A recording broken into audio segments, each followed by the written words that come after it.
If you could rise for the Pledge of Allegiance. Sure. Yeah. I pledge allegiance to the flag of the United States of America and to the republic for which it stands, one nation under God, indivisible, with liberty and justice for all. All right, if we could have a roll call Lori Hayes, here. Joe Brock, Bill McIntosh, Here. Crystal Benu, Here. Jonathan Gerlach, Here. Shannon Holmes, Here. Frank Rollins, Present. Chris Yakubowski, Here. Meg Bomke, Pamela Young, Present. Marcy Parker, Here. and Robert Schneider. And he's not going to be We here have tonight. apologies from Yes. Bob. Before we go on to the approval of the agenda, I did want to ask, make a motion to move board and member comments to before Ian's administrator report, if I could. We'll make it 7E. So item 12, we'll make 7E. All right, can somebody second? Second. All right, Here, make a motion. yeah, Okay. As right, long as Yes. somebody from a different jurisdiction seconds it. Are you sure I'd that's say- what? I- Are you sure? I'd say- Right? The check is back because. Thankfully, our bylaws I didn't know. Yeah, I think it's a request. That's board something. yes, yes, Questions. nothing in the bylaws Yes. that says the chair can't make a motion, but this does say very specifically that different jurisdiction always has to second a motion. I think a question, a couple of.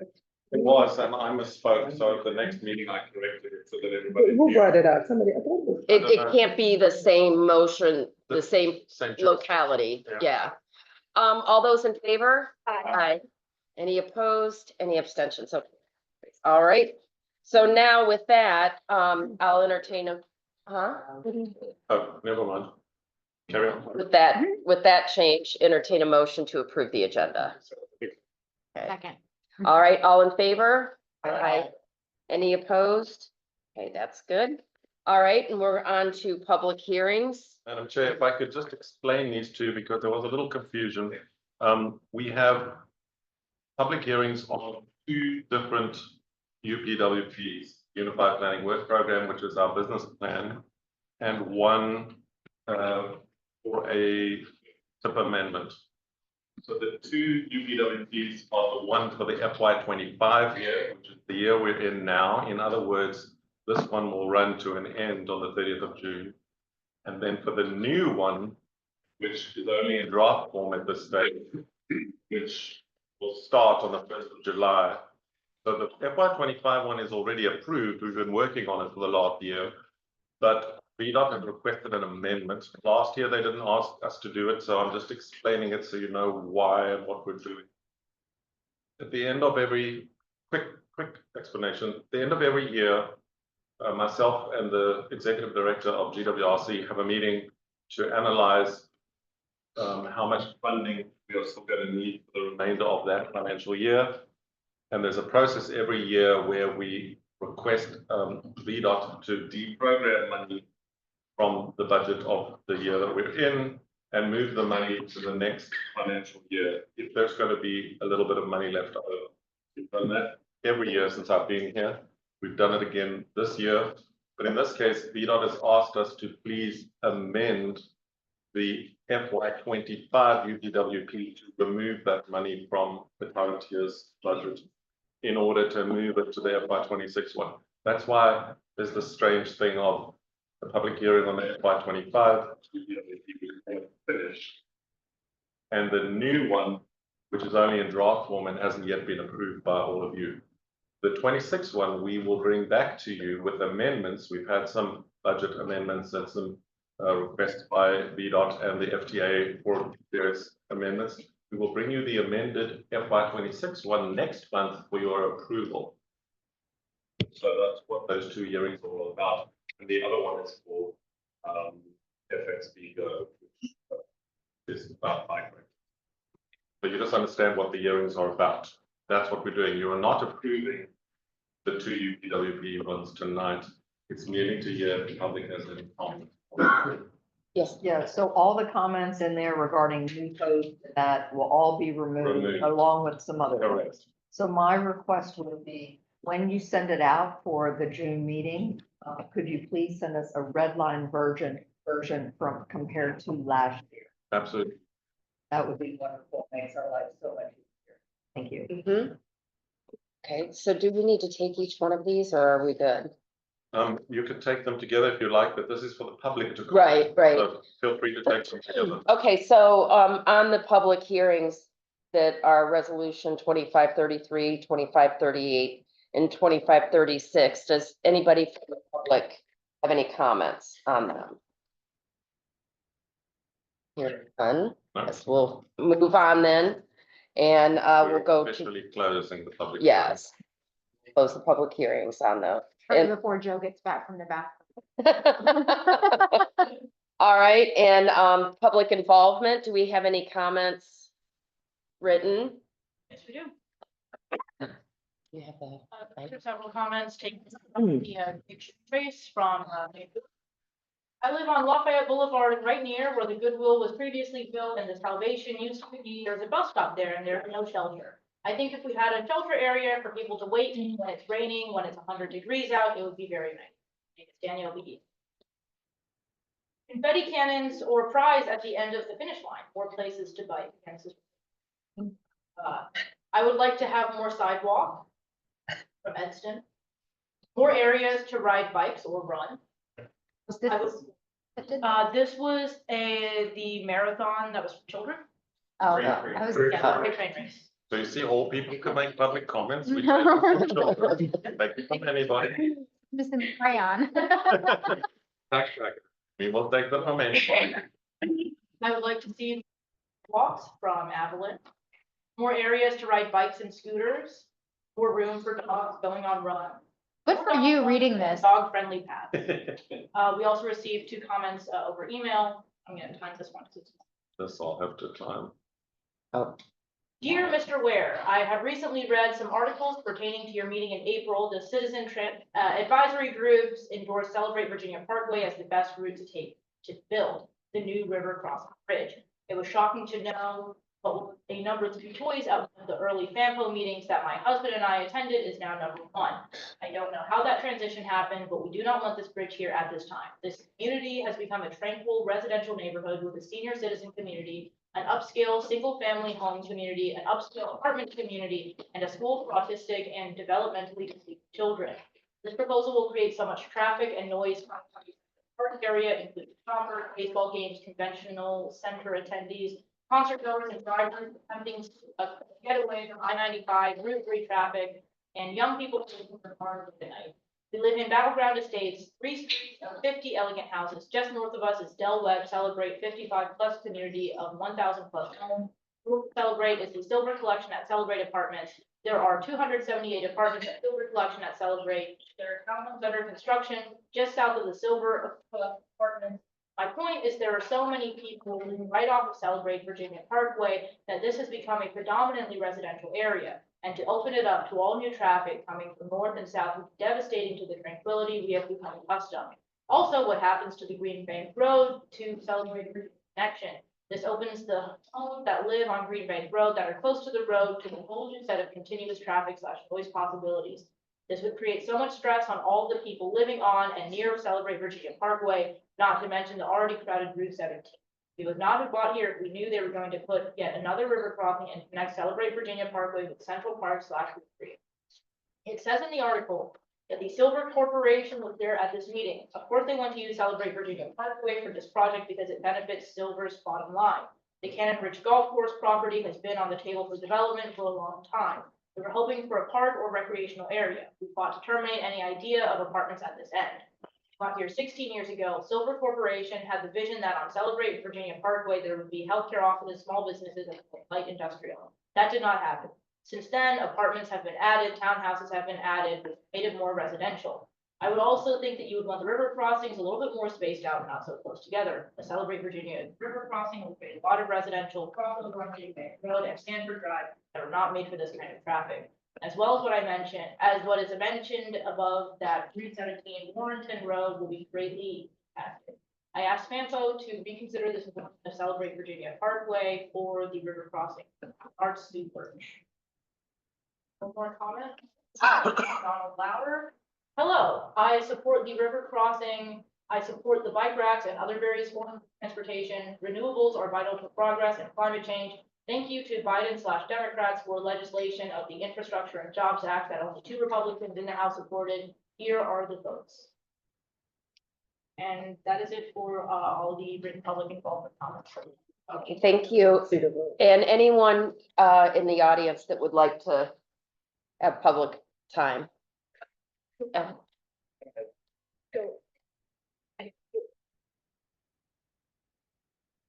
Good evening, members of the board. I'm Al Watkins. I live in the George Washington District of Stafford. And as you well know, I'm a member of CTAC as well.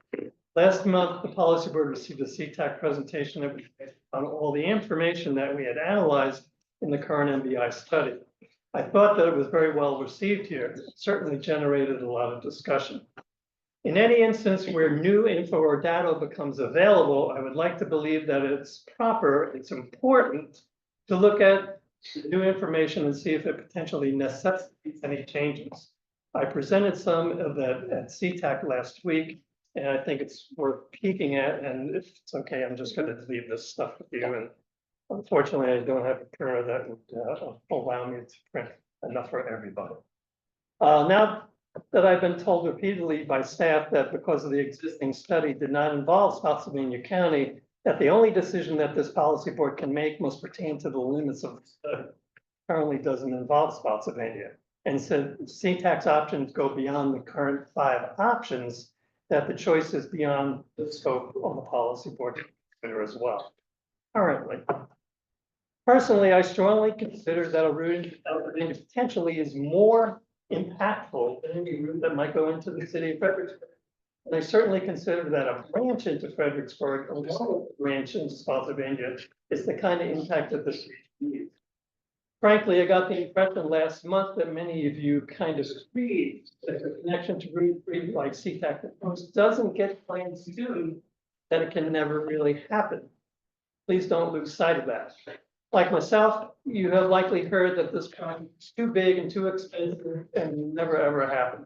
I think that the consequences of what will transpire if a new north-south connection doesn't happen are too dire to contemplate. I am always optimistic that people working together can do big things. Is the work the objective of FAMPO to try to make transportation improvements in the region? I know the process is difficult and expensive, and any project will not ultimately come to fruition for many years, but to just sit back and think that it can't be done is a mistake. This kind of project is exactly the kind of thing that FAMPO can help this region achieve, but only with the cooperation of not only the 3 jurisdictions, but also the cooperation and willingness to compromise with all developers. Like Supervisor Yakubowski said last month, you need to put a line down somewhere on a map, and if the developer also wants something in that area, the developer should be willing to give a little to get something in return. Thank you for your time and your patience. Thank you. Just, you all got the other letter, right, that was sent? Charlie's letter. Right, it's okay, Yeah, it's on the Yeah. end. It's a Toward the end, under, I think. the correspondence. okay. So there's one copy of it. We email to us after the meeting so that we can look at it. Sure, we can do it for you Absolutely. tomorrow. All right, awesome, thank you. Okay. All right. Okay, anybody else? No? Okay, so we'll close that. All right, we're on to the consent agenda. Does anyone have anything they want to pull from this? So moved. Okay. And a second? Second. Okay. All right, all those in favor? I, Any opposed? Okay, carries. All right, and we're moving the board member comments up to now. So really wanted to just take some time here to recognize Marcy and your new endeavor and tell you how much, your expertise means to us. And we're gonna miss you. We really are. And we've got a little something for Maybe you. just finishing. Okay, So we'll take a little break so people can indulge in this, so, you know. Take the table, take it out of the block. So, Turn it around. And we'll. thank you. There you go. Yeah, like to say something, please do so. Yes, Meg. The cake will be over there if anybody wants. Okay. Well, as the cake says, thank you. You have endured a lot over the years. You could write a book on FAMPO. Write the Nobody would read it, but. True. The do's and the don'ts, how to collaborate, how to come into a meeting with, digging your heels in and not being willing to compromise, which is why we don't have a river crossing at this point in time. So, you've always been a steady hand. There have been a few times it's like, I wish Marcy would vote on this, but, you know, being neutral. But anyway, I think you've done a great job for our region, and I wish you the best. And I appreciate from a Board of Supervisors standpoint, I know there were times, every once in a while, not very often, that I would call you on the weekend. And you were always very judicious, regardless of what was happening with your family. And I just really appreciate that. All right, fantastic. So thank you very much. So if you guys wanna, just as whatever, wanna go out and get some, we wanna take like a 2-minute break so you guys can get cake. Don't wanna break. Okay, let's take like a 2-minute break. We can wait for Ian's report. Yeah. I'll cut the cake while Ian gives his report and serve everyone. Like. From the FAMPO staff, I said this last month, so I won't repeat the whole story again, but we've certainly appreciated with working with you. I remember when I arrived here, I knew a lot about transportation planning, but I didn't know anything about the laws of Virginia. And Marcy Parker and Michelle Shropshire at this very table sat me down and said, let's just explain a few things to you. And they got me up to speed real quick on smart scale and on CMAC and SDGB and all the other things. And the staff, both those who are here now and those who've moved on to other positions as well, I've certainly appreciated working with you. So thank you for your time when you appreciated it. And it's always been amicable. Marcy is one of those people who you can agree to disagree with and you can still part as friends. And that's important, right? Yes, Very much so. it is. I just wanted to say thank you, Marcy, also. I heard about Marcy and the name, but I didn't know who she was because she was so quiet and she's sitting right among us and they're like, well, Marcy says XYZ. But anyway, I didn't know that she had a voice until I heard her speak. But a quiet, strong person with goodwill. I know where you're going, so I know you're gonna still be in the area, so. Oh, yeah. But thank you for everything you've done. Chair, so Marcy, if you could say, leave us with anything, seriously, anything you want to tell us. Oh, That's a really good question. She's like, how much time do we have? Might need cake for this one. You can say it, get your piece of cake and Come off the recording. I mean, sometimes the most important things are things that maybe you don't want to hear. Yeah, no, I mean, so I've been on FAMPO 12 years. Wow. 13, 12 years. So yes, I have seen a lot. I've seen a lot of interactions. I will say that this board is much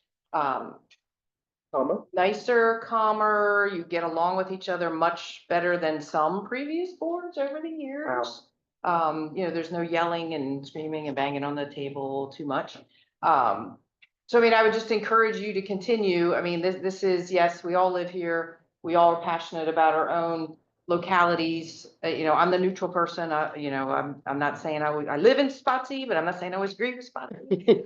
But just saying, but you've got to work together as a region. I think I've said this like the last couple times, sort of, and do what's best for the region and not necessarily looking out for number one as in your own counties. You know, you were put on the board to work as a region, and I hope that you will do that in the future in making some decisions. So I see hope that that is happening, and it has happened more than it has in the past. So I just encourage you to keep up that regional attitude that you're doing this for the entire area, not just for your own locality.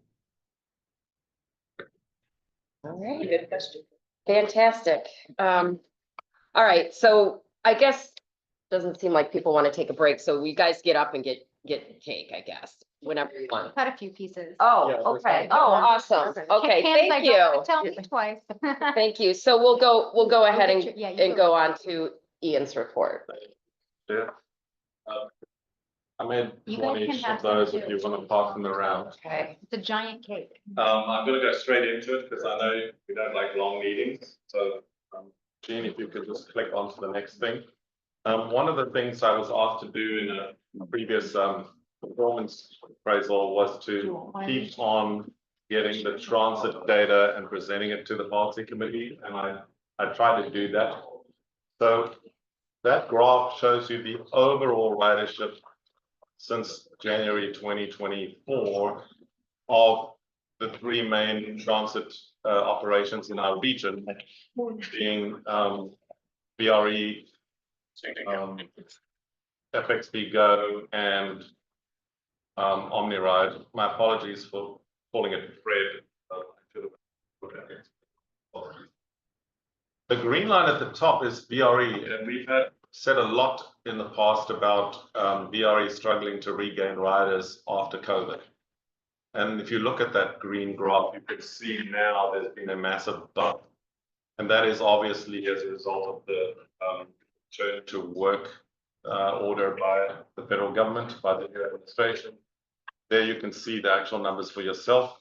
There's also an uptick in the OmniRide numbers, and not quite as dramatic, but it is an uptick this year in the OmniRide rider numbers, and FXB Go is pretty much the same as it was over the last year. There's not been a major uptick in FXB Go this year. But they're already at their pre-pandemic levels. So FXB Go is at the level it was in 2019.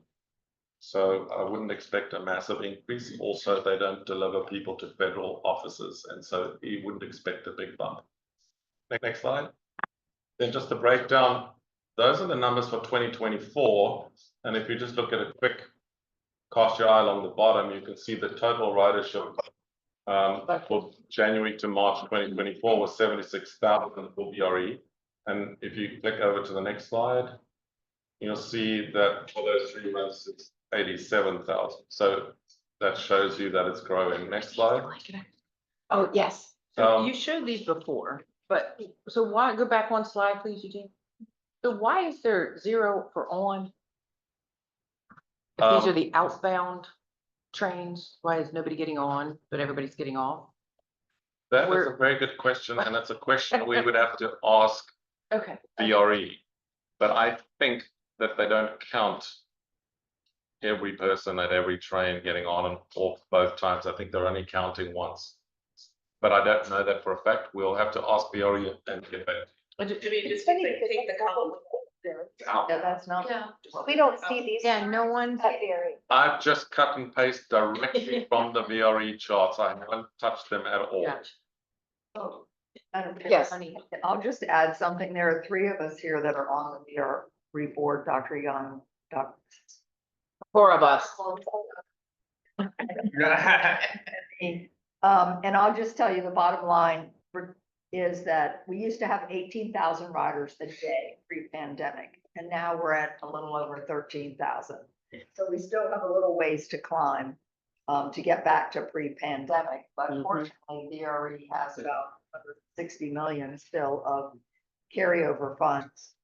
Whether you want to call it CARES, CRISA, all the grants from the federal government for transit all have different names. And that's really how we're continuing to pay our bills right now. And our cliff there is in 2028. We lost. Yes, and in Stafford County, we've actually lost 1 seat, so we'll be going down to 1 seat, like the city of Fredericksburg and Spotsylvania, come July 1. Yeah. Yes, and we The Stafford- literally just fell like Yeah. a hair. Stafford's ridership still did go up, but everybody else went up just slightly more. And they have a point in time count, so that point in time count, that 1 day is what dictates everything. And it's Spotsy gets more, but we were just below getting a second seat Correct. this year. And the other thing is you don't get credit for people that gets on that's not in your jurisdiction.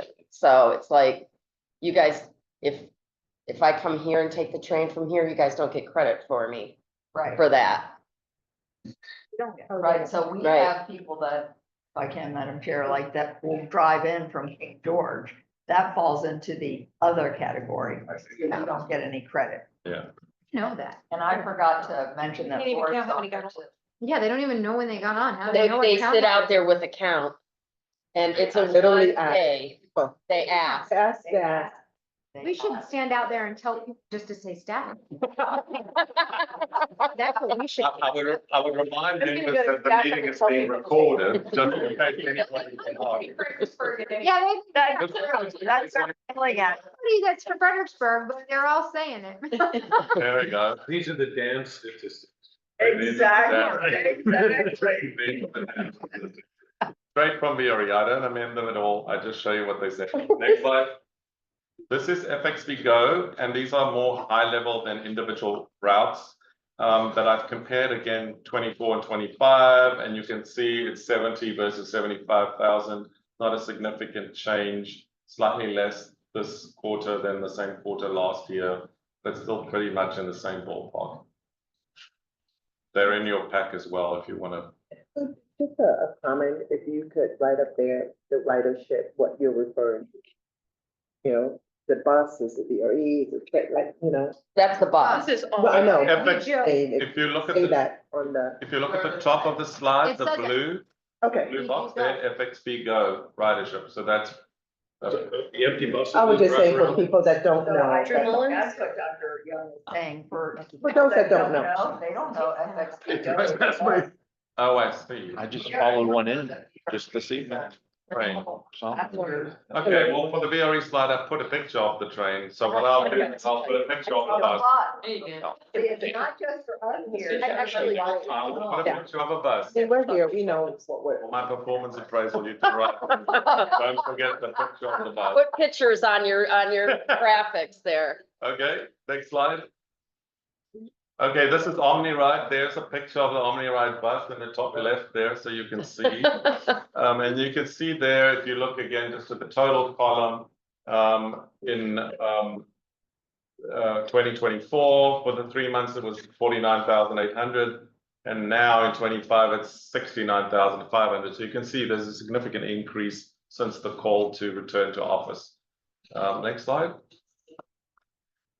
This is interesting. This was sent to me by staff of Stafford County. So this is not my work. What they've done, it's an interesting graph, and maybe we can roll this out for our jurisdictions.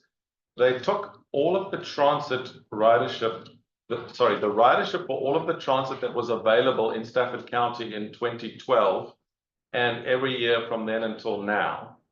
And they took the total ridership. So the total ridership on BRE plus the total ridership on FXB Go. There wasn't OmniRide in 2012, but when OmniRide started, they added that in as well. That is exactly what the total net number of boardings are on transit in Stafford County over all those years. The big drop is also obviously when COVID happened. And you can see that basically the total net ridership is basically back up to pre-COVID levels now, this year only. When you take the total BRE, FXB Go, and OmniRide. It's an interesting graph, and it does tell a story that, you know, there's still the amount of ridership there was back in, you know, 2014, 2015. It's around about the same number. The very high point was there in about 2014, if I'm not mistaken. It's just hard to see from back here what that exact date is, but you can see the high point there in the early 20 teens. So just quick question. It would be interesting to see. I know they can't do it by month, but maybe by year, population of the county. Because percentage wise, it's obviously going down yes, versus population. So yes, the net transit, but that Mr. Kowalski, that is common across the United States. It's a trend across the country. It's not a local trend. why? Sorry, So the number of automobiles sold in the country over that period is massive. And so the percentage of transit versus total trips made has shrunk because everybody has bought an automobile when they finish high school, get a driver's license, they've found a car, bought a car, got mom's car, whatever else. And so the total number of automobiles sold, the graph goes up with the population. And so less people have taken transit. Also, a number of transit systems have shut down over the period. Back in those late 90s, there were a bunch of commuter buses operating in this region that no longer exist. The last one that went out of business at the beginning of COVID is what's an M? Marks. They went out of business, or they stopped operating in our region anyway. Yeah, they So- stopped in the so- region. So a number of those companies shut their operation down or went insolvent for financial reasons. And so some went bankrupt, some closed this region because it wasn't profitable for them, or they weren't getting subsidy. Right, and, Combination of Pam. factors. Madam Chair, thank you. So, again, data, right? There's no legend, and I'm having a hard time with just this blue graph. And the conversation and story that you just told is not here, right? So if you don't know that story, you look at this graph, you're like, oh, wow, Stafford total, and this includes, oh, it says, except for Amtrak overtime. It's like, So then it would be nice if you had, based on what Supervisor Jakubowski had mentioned, but in addition, different colors that denotes what it is outside of the Amtrak, because if you're telling me we didn't have OmniRide, I can't remember when it started in Stafford County, that you could see different colors in the beginning and then OmniRide starting, because if you look at the population increase, then this, you need to get the true You want a line where the OmniRide started. that, but also different colors of what actually this blue line represent. Is it what's all the ridership that you're talking about? It's a total number. So if you look there, All of what? if you read the text there, graph provided by Stafford staff of all transit ridership except for Amtrak over time. So it is the total transit ridership for all transit operations except Amtrak. That's what that blue line is the total. So it's not broken down by VRE or OmniRide. That is the total. I think And it it's should be not- broken it's not down, a it would make FAMPO. more sense. It's not a FAMPO graph. It's just sent to us, and I might be interested in it. It was sent to us by the Stafford staff. First Jan and then Meg, then Will, and then Drew. Sorry, I've been And then tracking we're who's moving on, asking. my goodness. I just wanted to ask about, to Supervisor Yakubowski's comment about like why, and you said that, that's happening nationwide. Yeah. Is it also due to just urban sprawl that we haven't planned, communities that can easily use transit? So I'm trying not to go into a thesis because the answer to all these questions is a very long one and it's very complicated. Okay, The but answer I'm is just, yes. well, I'm just It thinking, starts you know, in all the nine- different It factors. started in the 1930s when the interurban trains were shut down. Automobile companies like General Motors bought the Los Angeles light rail system and shut it down to encourage people to buy cars. So it depends how far back you want to go. All right, I don't need to go back that far. I guess I'm looking at, like, here's why I'm asking the In question. this region, those numbers we can talk about specific. You know, the reason I'm asking is clearly, you know, I think you're right, that percentage wise, it's down. And, you know, what Marcy just talked about, is us all working together so that, you know, if there are things that we can do as a region to try to help those numbers, because we know that the automobile numbers are way up, right? So I just think we need to talk about all the different things we can do. So you know what drives transit ridership? My thesis at college in Boston yes, dealt with exactly this question. There are only two things you can do to cause what you're talking about, which is motion. Get people out of their cars, not to transit. Only two things that work. First one is the other option has to be available. When I say available, it's got to be fast, frequent, reliable, right? That's available. Second thing that drives people to transit is when the gas price goes through the roof. So in the 1970s, people flocked to transit because the gas price went through the roof. At the moment, there've been ups and downs over the last year, but generally the gas isn't so expensive at the moment. And people are gonna tend to drive their car. It's a price versus convenience thing. And you know this because you all make that calculation. When you get up in the morning, you go, did I possibly use transit? No, I gotta go to this place and there's no bus there and I wouldn't even, so you just get in your car. And everybody all the time makes that mental calculation. Convenience and price. The two things that push people either into their car or into transit. The transit is convenient and it's much cheaper, then I can take the transit. If it's not convenient and it's difficult, to get back to your point of urban sprawl, it's very difficult to make the transit convenient when you've got urban sprawl because there are not enough people out there at the edge of the urban area to get on the bus. So then the bus has got two people on and then we get those complaints that the bus is empty. Why are we funding this bus? The bus is empty. Yeah. Well, because out there, there's not enough people to fill the bus. So urban sprawl does make it worse because the number of people per square mile is too low to fill a bus. Okay. Thank you, Madam Chair.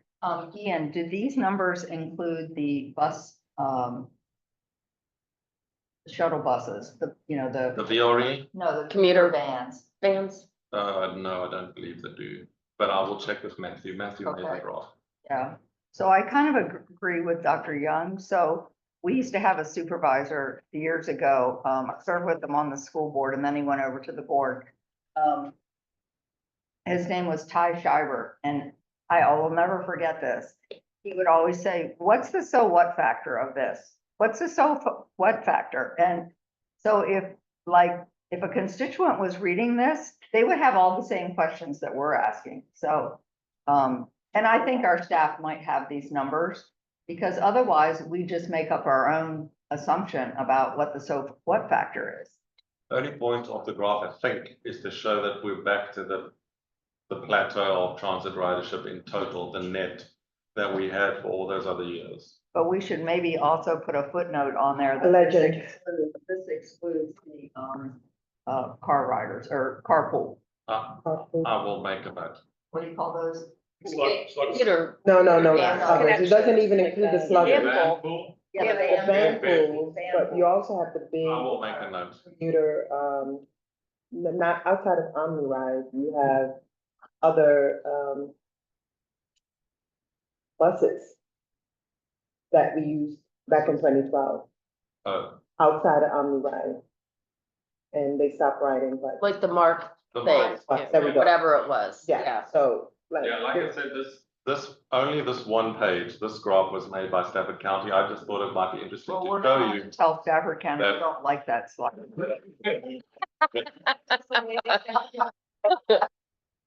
We need more. Okay, can I move on? Well, we have a couple more comments. Sorry. I'm just curious how you have any visibility of where they got. From if it suffers from the same problem of the VRE data we talked about. So the data comes from the transit operators themselves. So it's the same data, we just saw except basically. Over a much longer period, Okay. because that goes right back to 2012. Yeah. I would be interested in seeing something like this. Certainly for the city, because I suspect that you would see a different relationship with the population. This That is one, something I'd be curious. this one doesn't have population, but I can happily Right, but to add population. to reflecting.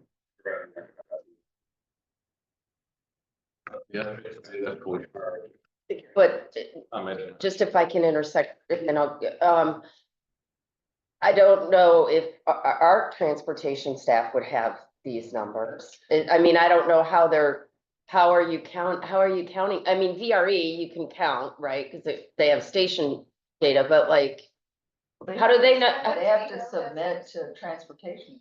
yeah, so the federal Yeah, Transit Authority reporting keeps requirements. records of all transit ridership going back years, so much of it is available. If Oh, Bob- okay. If All Bob right. Schneider was here, he might tell you, or, I don't know. if- Oh, you do? if he would Okay. tell you. But the ridership numbers are lodged with the federal government and you can download them if you want to yourself in a big Excel spreadsheet and you can spend No, that's next okay. We'll let 2 you do months that. of your life.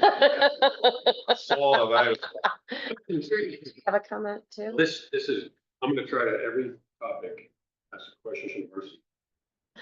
Pick your brains, pick your brains.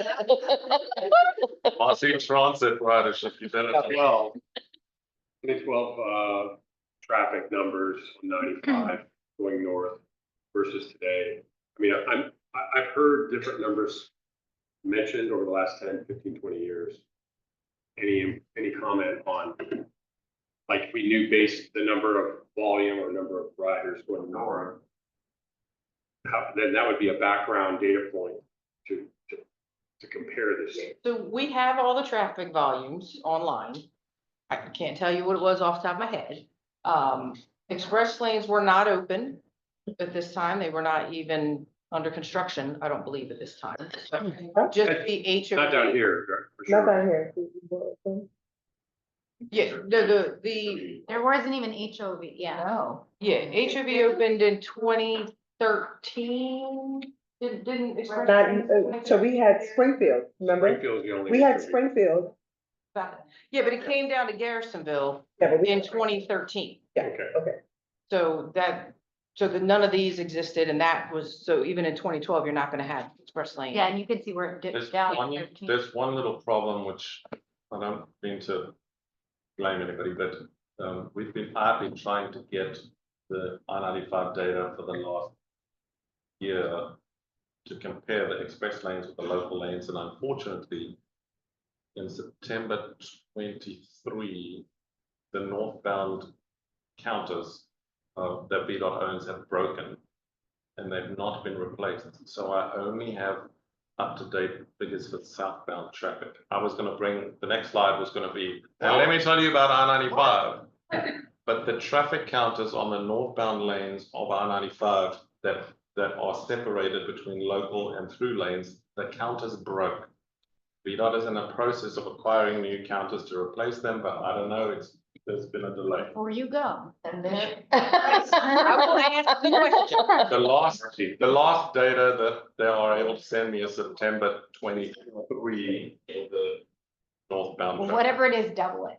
It's- So we don't have. So Marcy, I guess what I'm at, the ask is, if we know the volume in these years, from like 2012 to today, because I know there's data reflecting that. And we know the population increase, you got two different lines, that is gonna show a much more skewed drop in ridership. Because those lines are gonna be trending up, and even though the last data point of March there shows the net, it's gonna be a big decrease in net because the ratio is gonna be apart. Does that make sense? It does. You also probably have taken into account the amount of telework that happens now And that should be reflected before. in the COVID years as well. We would see some sort of reflections on that. But you have the population increasing vastly since the COVID years, because everybody wanted to get out of their expensive houses if they could. Yeah. Good, but then more cars, but yet more teleworkers. So I mean, it's kind of a, If you look at that last vertical line there, that's all people who are teleworking who have now been told to go back to the office, right? Otherwise, it would have stayed slowly growing. That Yeah. big bump, those are teleworking. And my ask, Ian, is that we're getting back up to the 2012, 2014 years right there. Yes. Just over 80,000. What's the relationship to traffic on volume on the highways and the population? I can get the annual I-95 figures from INRIX. I just can't get the month-by-month breakdown on the northbound lanes from VDOT, but I can get the annual figures from INRIX. So those are annual numbers, right? Those are not months or whatever. I So think it's more transportation related questions. Thank you. Let me complicate with that even more as a writer in this time. 2012 up, you will slug up to Springfield or yeah, you could take a bus from Garrisonville or from Prince William, plug up to Springfield, right, and then get on a train or something, or vice versa. you take the bus to Springfield or to Pentagon, and then, you catch another, like, a slug. So you're double dipping in numbers simply because it's one ride going up, but we have done different things Different back to monies. work, yeah. And so I don't know how you're gonna compensate for those we hours. They're high, those numbers are high, but that doesn't necessarily reflect that there is like one person, either on the VRE or because we tried so many different things to get to work, if that makes sense. So we won't be able to give you slugging numbers going back because slugging doesn't go back that far actually, and we don't have somebody counting slugging every day. The GW Ride Connect team go out, I think it's twice a year. They're not here right now, but they go out about twice a year and I do hope a it's on a Monday. point in time count. So we don't really have good historical figures for that I could show you. So we would exclude that from this. But that's not to exclude, that's not to say that practice isn't important or useful. It's just that we wouldn't be able to give you accurate numbers. And it's okay, it goes back to what Supervisor Bonke and I are thinking in terms of, so while we have all of this, I don't want you to do the work unless you have something to tell us with the story. Sure. What can we do with the information? And how can we move forward and do something even, opportunistic with the date for the future? So the only point of this was to show you that there was a plateau of transit ridership from about 2014 till COVID, and we're back up at the plateau now. That's all that it meant to tell you, that it's not meant to be able to get bored. Marcy, if I might, if I look at that again, when the HOT lanes came, you could see that decline from 80,000, probably accounts for something. It became more convenient for slugging buses and people to use the HOT. So then COVID happened, of course, so I was. Next slide, please. Okay, this is very simple, and I don't want to overlabor this point. There are 3 FAMPO staff who worked for more than 3 years on this from the East-West mobility study, which some of you will remember, through the staff-led river crossing research report to the current river crossing study. So I asked, and the 3 staff are Becky Golden, who, as many of you know, is an engineer, PE, Dr. John Rideout, who has his PhD in planning, and myself. And so I asked them each to write down which of the options that they've heard so far of river crossing options they think are the most viable. So the 3 of us wrote down what we thought, and then we put out 3 papers or emails together, and we'd all 3 of us picked the same 2. So we thought we'd just tell you that we recommend these 2 options, which are option C and option A, as the 2 that are most likely to be able to go forward. Then Becky and I did a final step, which is to say the problems that have been raised with option C and option A by the jurisdictions, by the public, by residents who live near areas where either of these options will be built, by developers who've written to us, and you see one of them on there. How can we try to ameliorate the impact on those local residents, jurisdictions, developers, the environment, to still do these? And what we've given you there is a black line, and that black line is effectively a compromise that looks at, there's a wetland in the city. So the black line in the city at the bottom on option C, there's a little bend in it. That's because there's a bit of a wetland there we're trying to avoid. Across the river, you've seen the letter on the agenda from the attorney for the developers. They're concerned that the CTAC option C would carve up the developable land in Stafford County into pieces because it goes through the middle of some developments they've planned. When you look at option A, the initial option A was close to many of the residents, one or two are here tonight.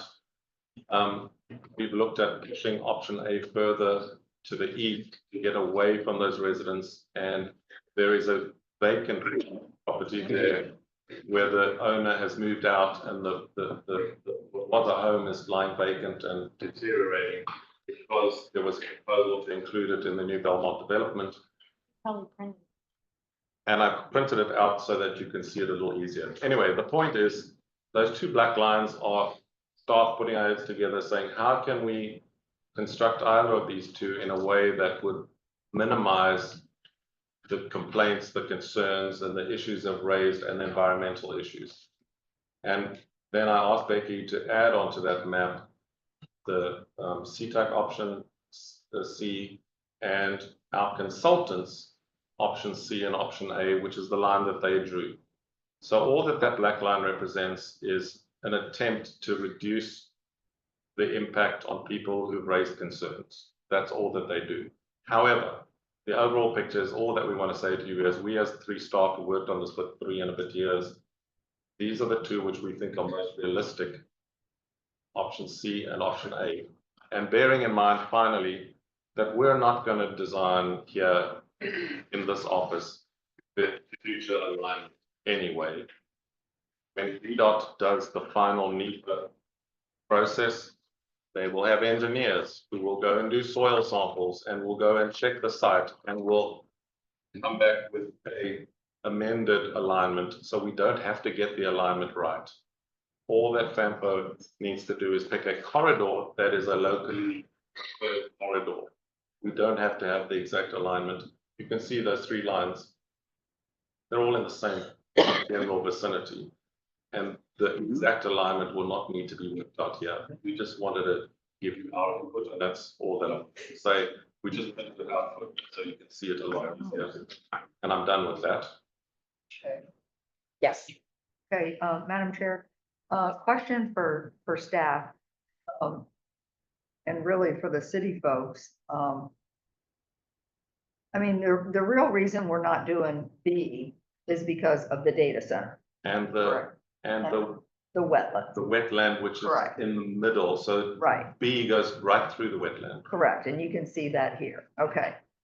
Does the city, because, I mean, I've talked to Stotzi, I'm like, why do you guys not want to go down and intersect with Route 3? And they can answer that. But my question for the city people is, would you rather just go down C and then connect to Route 3? Or do you want this being connected in the middle of where they have this refined C option? Do you want it coming into Central Park? Because I don't think we've ever really asked you guys. What's your preference? I mean, I think that's where the data shows provides the complete, right? But when I think about with the data that he had presented about origins and destinations between South Stafford and the city, right? That the things people are crossing the river for are generally in that area. And the roads widen. Yeah. They were built, like, Yeah. I guess with that in mind. Yeah. It's because like right now, if you see like, buildings in front, there it is, big wide roads. so- Right, just Park like road, Celebrate Virginia Parkway. Well, I don't spend a lot of time over there. but Right, yeah, but yeah, it's yeah, the right, same. yeah, it's the same, like Yeah. I've seen the maps where it's like these Yeah, big- small things, right, so. And I think that also just speaking for myself personally, there's a couple of really acute traffic problems we deal with in the city that this would be very, right, particularly along Route 1, right, just on our side of the Falmouth Bridge, as well as the light on the other side in your district, which is, not in the city, but one that the city residents Right. experience a lot, right? On Normandyville, on Fallville Avenue through Normandy Villages, right? And we hear from our residents a lot, and I think that this would be a serious, this would be a meaningful solution to some problems, some real problems that we have. Right. Okay. Yeah, I mean, we never really asked you guys. So, and since we're going into these meetings with our boards, I think it's important that we understand where each jurisdiction is so we can articulate that. And if I can add to what my colleagues just said, the Fredericksburg Convention Center, the Red Nets ballpark is part of our tourism zone, which is right there, celebrate that. So they bring economic benefits to the city. I think what Will said was that when people were asked where you're going, that's kind of where they're going. Right, right. Right. And the Pennsylvania town center. Right. Right, which is Across a the street. big shop down. Carlisle. Right. So I guess as far as Stafford's concerned, those people are gonna go there no matter what. The question is, how are they gonna get there? Because I'm looking at, and I'm trying not to be the eye and part of the solution. We're gonna lose tax revenue out of Stafford County, maybe. Because of this. But for me, it's really about the flow of the region's traffic. And if we're not gonna be able to move and we're all gonna be on our bicycles in 2050, we have to do something. Have a jet. Not gonna be on a bicycle. And let me just say, I'm not convinced about the tax revenue, because I think that a lot of folks in the city would be heading up and organizing. I think it Less of would a be negative mutual. effect. I would, Yeah. Yeah. Yeah. more often, yeah, because it's awful. Oh, you Like- guys don't have a Lido? Oh, Oh, the Yeah, one or way either out. Way out, Spotsy. way out, Yeah. because so either one is hard for me, Well, but I and would go. Our economic development, I'm sorry, our economic development department has told us that that is why that commercial base has not grown right there on 17. Because it only can basically serve the few people who live there and celebrate, and then the truck, but like, Yeah. have the businesses that the truckers are looking for essentially, other than the diesel gas station. Further down, so I think you brought that up too in one of your slides, where a lot of people are trying to get to the doctors there as well. And that area would flourish if there was more mobility across the river. If we can provide a way for people to get there without getting on 17 or US, it's a benefit to the local. Right. So if I could ask, then I would kind of like to hear from Spotsylvania, are you guys gonna be, when you take this to your board, are you gonna be recommending a no build? Or are you amenable to any of these options? Well, I won't speak for the board, Madam Chair. Mhm. I won't speak for the board, but, having chewed on this for a year, I think a river crossing benefits the city and Stafford best. Okay? I mean, you're both, you share the same boundary and there's reasons for people to want to go back and forth. It's a stretch for us to look at it in this configuration as a benefit. Okay? There really isn't a draw other than Geico, I guess, employees, for someone to really want to utilize shortcut, shave off. And I know it takes an hour if you live out in far to the west to actually go as a crow flies 7 miles to work. Right? Yeah. However, and looking at it, it seems from my perspective at least, that option A answers a lot of the mail for access to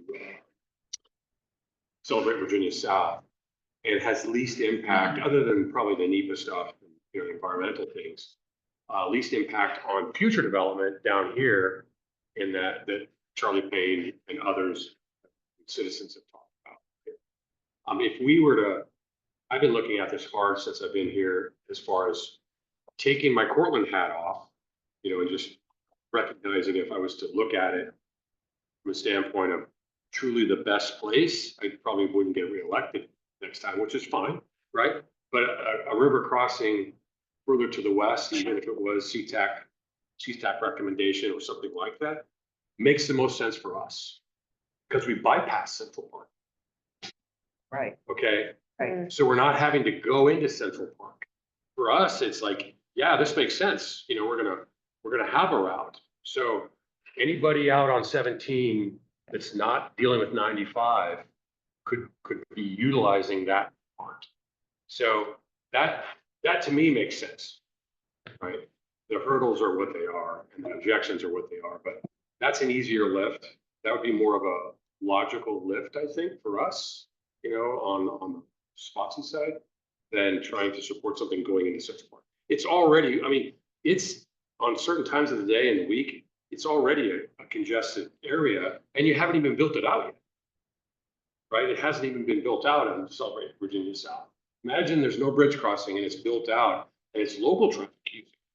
You know, we're dealing with nightmares from 4 o'clock till 7 o'clock on Route 3, Bragg, Harrison, and whatnot. So, all weekend long. and all weekend long. Yeah. So those are my comments. But if I was in y'all's shoes, I'd be looking at routing. Just remember the second most desirable destination, the black hole traffic. Of people who live in traffic and who cross the river. The number 2 destination is all the stores around Pennsylvania Town Center. So it will assist. It will assist Spotsylvania Town Center. If a bridge is built, second most desired location for the traffic of people who live in Stafford and who cross the river regularly to go to the restaurants or the shops or the whatever else around Spotsylvania Town Center is number 2. Yeah, bigger even than Walmart. That might be true. Until you put something up there though, then it changes, right? But addressing Spotsylvania Town Center, it's again, my district, so I get the calls all the time. Right now, the only way you can get into it is Bragg Road or the main entrance. It's already a problem. If we had that other access that goes by the Hardee's, the Shell station, crosses over to Carl D. Silver, maybe, but that would be more of a problem for the region, for anyone. In fact, if you come up in 95, you could do that and go right that first light and turn in instead of having to go down. You would solve a lot of problems right there. I haven't recommended that multiple times. Well, it's on our property, so we can't. If either of these happened, to your point, Would it, we're also thinking that it would take some of that traffic off Route 3. And off of 95. And off of Not a 95. lot off of 95, but a little. But off of Route 3, helps Spotsy, because again, I would go up Route 3 on a weekend if it didn't take me 10 times as long as it would, like sometimes going to BJ's, like from my house, can take 7 minutes or it can take 25 minutes. so but I would go, like people always, The Battlefield, country store or whatever. I was like, I just don't want to make that drive on a weekend. Sure. I just don't want to, but I would go, and I think I'm not, I think a lot of people would. but it's just, that is prohibitive. Route 3 is prohibitive. For those kinds of. And what really needs to happen on Route 3 is the pipeline study has identified it needs to be widened as maximum that it can to 4 lanes out of field area, which we haven't done. And then Levels Road needs to be, that intersection needs to be. I was about to start on the project to move the bump outs and create 3 lanes within our currently turning lanes. Right. I don't know when the plan starts. It goes back out to ad. It's on ad now, so it won't start till 3, 4, 5 months from now. So 4 months from now, they're gonna start part of those, carving those out. So you got interior routed off or parks or something? Yes. Particularly. So it's already It just funded. goes to Wawa. Goes out to the Wawa. Oh, okay. Yeah, Catholic, Catholic Church. And your final solution is. Oh, yes, That's the final pig in the nail of the. And then, This is just me from the north. And there's another board member here that lives on the opposite side of Garrisonville. But when you all are talking about the north and talking about Garrisonville and having to go down south, I'm thinking about what's coming, the builds that are coming. there is Stafford Marketplace, but it might not be during my time. There's gonna be what's called Garrison. There's gonna be a lot of building there. Embry Mill is growing. There's still a lot of stores and things that need to come there. So when you're talking about stores in the south, you're not considering what's coming in the north, that individuals that are already living there could come. So have been not one to go along and say, hey, I want cars coming on Garrisonville and then take the back road. I know when I'm on 17, I know the back road. I don't want a lot of cars back there at this point in time, because then they're gonna hold me up. So at least I could get through when I have to go south on 17, and yes, I know what to use, but right now, I don't think that is feasible just to say, okay, you've been at this for a very long time. And you're thinking back at what was there before, not what's coming. And I'm wondering if we're looking at that wholesomely. The travel demand model does exactly that. It's supposed to look at the whole region. So when the consultants looked at the impact, the travel demand model looks at the impact on the region, not just on this route in terms of traffic and so on. But are you looking at houses, or are you looking at developments that are bringing in, They're looking at the growth of traffic. So the model has got an increase in housing, the increase in population, and the increase in jobs already built in. but not in the increase in stores? It does, because it has an average increase over time that is. So you're looking at transportation impact analysis of what's already coming? Yeah, Is that what you're taking into Yes. consideration? Okay. Yes, the staff of each jurisdiction looks at the figures and recommends that the growth is going to be more or less. These particular census blocks are going to have more residences, those are going to have more businesses, these are going to have more offices. And that whole exercise was just done by VDOT, Becky, was last year. Yeah, last year was that the whole year doing all of that to put it into the model.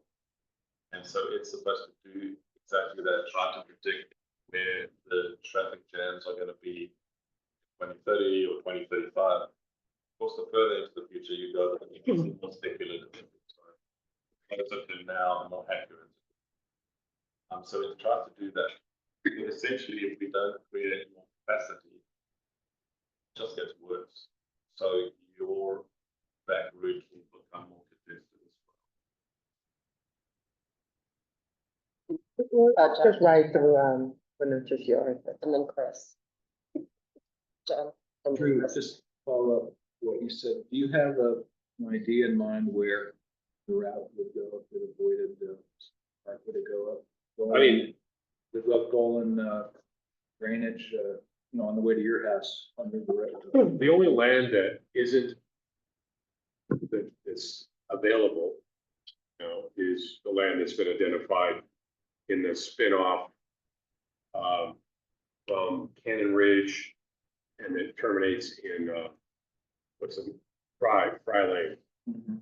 And there's some county land, and then there's open space that. Would it take 4 days? Sorry? Would it take? I have no idea. Right now it's just GIS and yellow lines, so, but that doesn't have anything in the way of.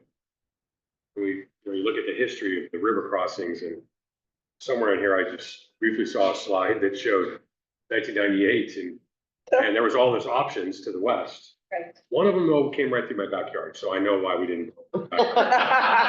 Literally. Right. But like, so that's one of those things where right now, if land available.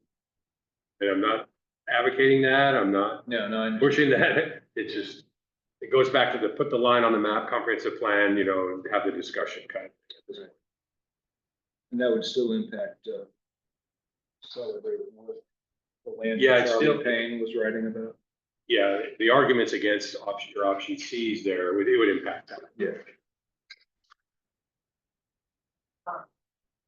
Oh, yeah, not to belabor the point, but it was asked of what Spotsy thinks, and I know I'm in the minority on my board, which is fine. But obviously being respectful of what you guys think, but, I'm still not gonna sit silently. Having been around for many, many years and watched this process do the same ebb and flow and it falls apart again and again and again. And now we are stuck with very limited ways to go. When it come, I would be in favor of option C, and the reason is eventually the mall will die because you will not be able to get to it. It'll be choked out. Hmm. And it will go to other places. And a very small micro look at that was, remember the Aqualia Town Center? Where James Way was and all that. That was the big shiny thing at the time. Shoppers was there, remember? Yep. And then Dockstone came in and all that came in because Aqualia was difficult. Yeah. Get in and out and just that whole traffic pattern in there, it failed. Now look at it. It was supposed to be a mixed use something for like the past decade or so. And I'm not gonna get into you guys' politics, but that's just because it's been approved doesn't mean it's gonna be built. And so what drives all of this is the ease of the consumer to get to where they want to go. And if it's just like if you have water flowing down, as kids, you would always, in the mud, move your finger along and all of that would go with it. And that's what traffic is. People will use the least resistant way to get where they want to go. Further out west, perhaps in 70 years, that might work. But there's nobody out in Summer Duck saying, I really need to get to Wilderness, because there's nothing there. So we need to focus right now on where, and again, we are years behind in doing this, but at least we're doing it. And I think this is truly the last attempt that we have, is that if the folks in Stafford want to get down to the town center, and I agree 100%, we need to break across Pearl D Silver straight through the Burger King and connect that over and make that nice and easy. And that should be the next step in what we do here, because you need the flow of traffic to move nicely. And then you also need to take it, and I know that there's, somebody who doesn't like this, but take it right out of the back of the mall where we paid for the nice roundabout, thank you. To break that down to Harrison. And that's another north-south connection. We need more connections as we go along, and we've been, not doing it simply because we'll have, people that stand up and say, not my backyard. And I fully understand that. I'm not trying to do it to be vicious or vindictive, but you have to look at the overall plan of what we're doing, and we're not slowing down in growth. We're gonna keep adding. And what is our area gonna look like? I mean, we've already had part of the mall shut down and turned into apartments. Yes, people come down there for Costco, and thank God they do, because if Costco wasn't there, I think the mall would probably be gone. So we want to make it easier for people to get there. And if you guys in Stafford have something that we want to get up to, I want to have it, that Lidl is really nice, by the way. So is that Walmart. The problem is though. And the Lowe's up there too, isn't it? Oh, it is, yeah.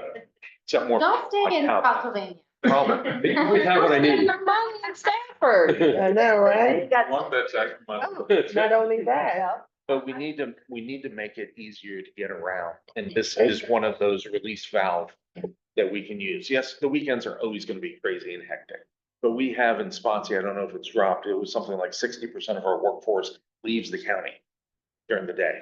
So who is going to be patronizing these? We had it down Mimi's Cafe, if you remember, down in Hausner's. Yeah.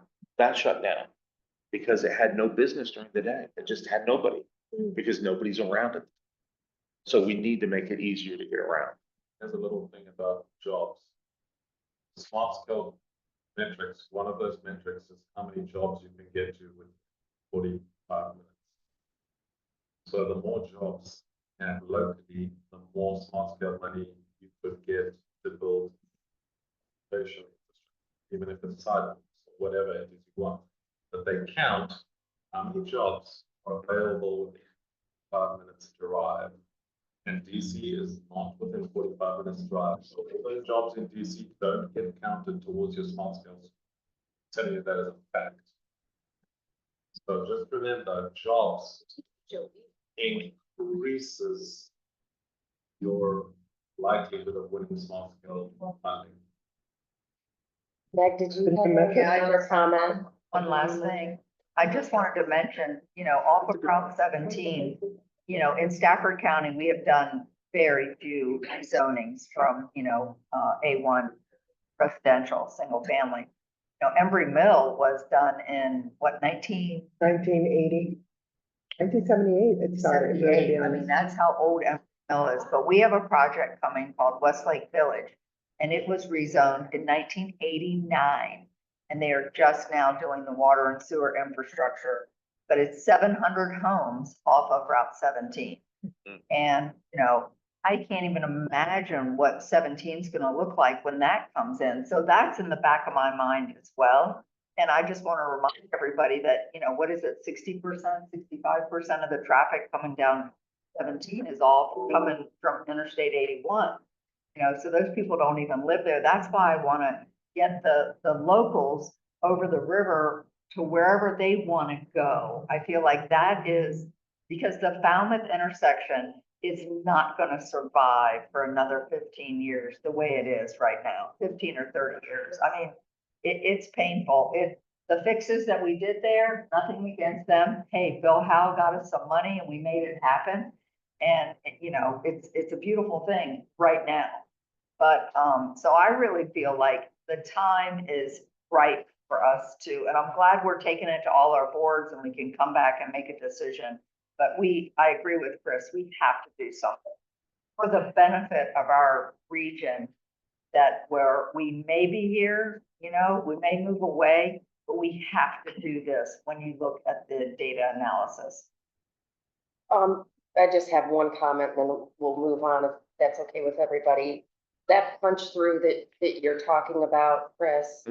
Because my concern is, all of the traffic that's now there in Central Park, which is a problem. Like any exit that you try to go out is a problem. The main entrance, you can't, just to get over, you have to go there and then you have to bump over really fast to try and get over to the mall.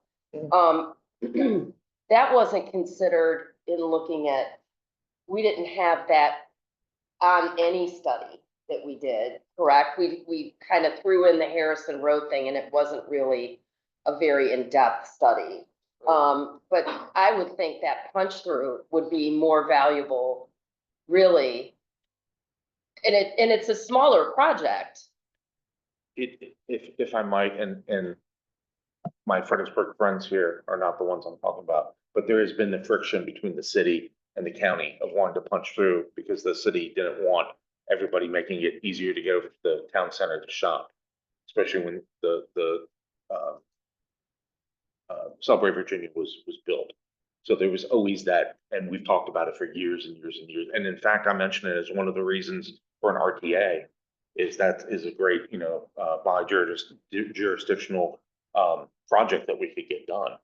And so it's always been sort of lingering out there. And I think now's the time that everybody realizes whatever reason we didn't want to do it in the past, doesn't make sense anymore. We need to have these connections across because it benefits everybody. Right, and that's where, I would say if we could somehow put that into the mix, because I think that's gonna be imperative to have. Yeah. And that's my feeling. Oh. So the push through. Don't rain on our parade, I'm Marcy. gonna put it right on it. That would kill Route 3 to make that signal longer, because there's just too much traffic right now coming out of Carl D. Silver. So like the city's doing a development, I don't think they've approved it yet, they're doing grading right now on that little piece of property in front of the mall between the ramp. And when VDOT looked at that, we were severely limiting the access out of what we'll call the Burger King. That you could not go every direction. It was gonna pretty much be You can make a left in, you can make a right out. Done. Because of what it would do to ramp. So to punch it through would have to be grade separated. And there has been talk about having a direct access ramp from the 95 ramp over to the mall. That has been a political issue too, because why does the mall get direct access? The mall can't get direct access. Over the past years, none of these members here were in that discussion. So it's not as easy as just punching through right there at Carl Lee Silver. That would be a killer for Route 3 and 95. If I might, and with all due respect, Marcy, can you just put that in your book and just let us read about that later?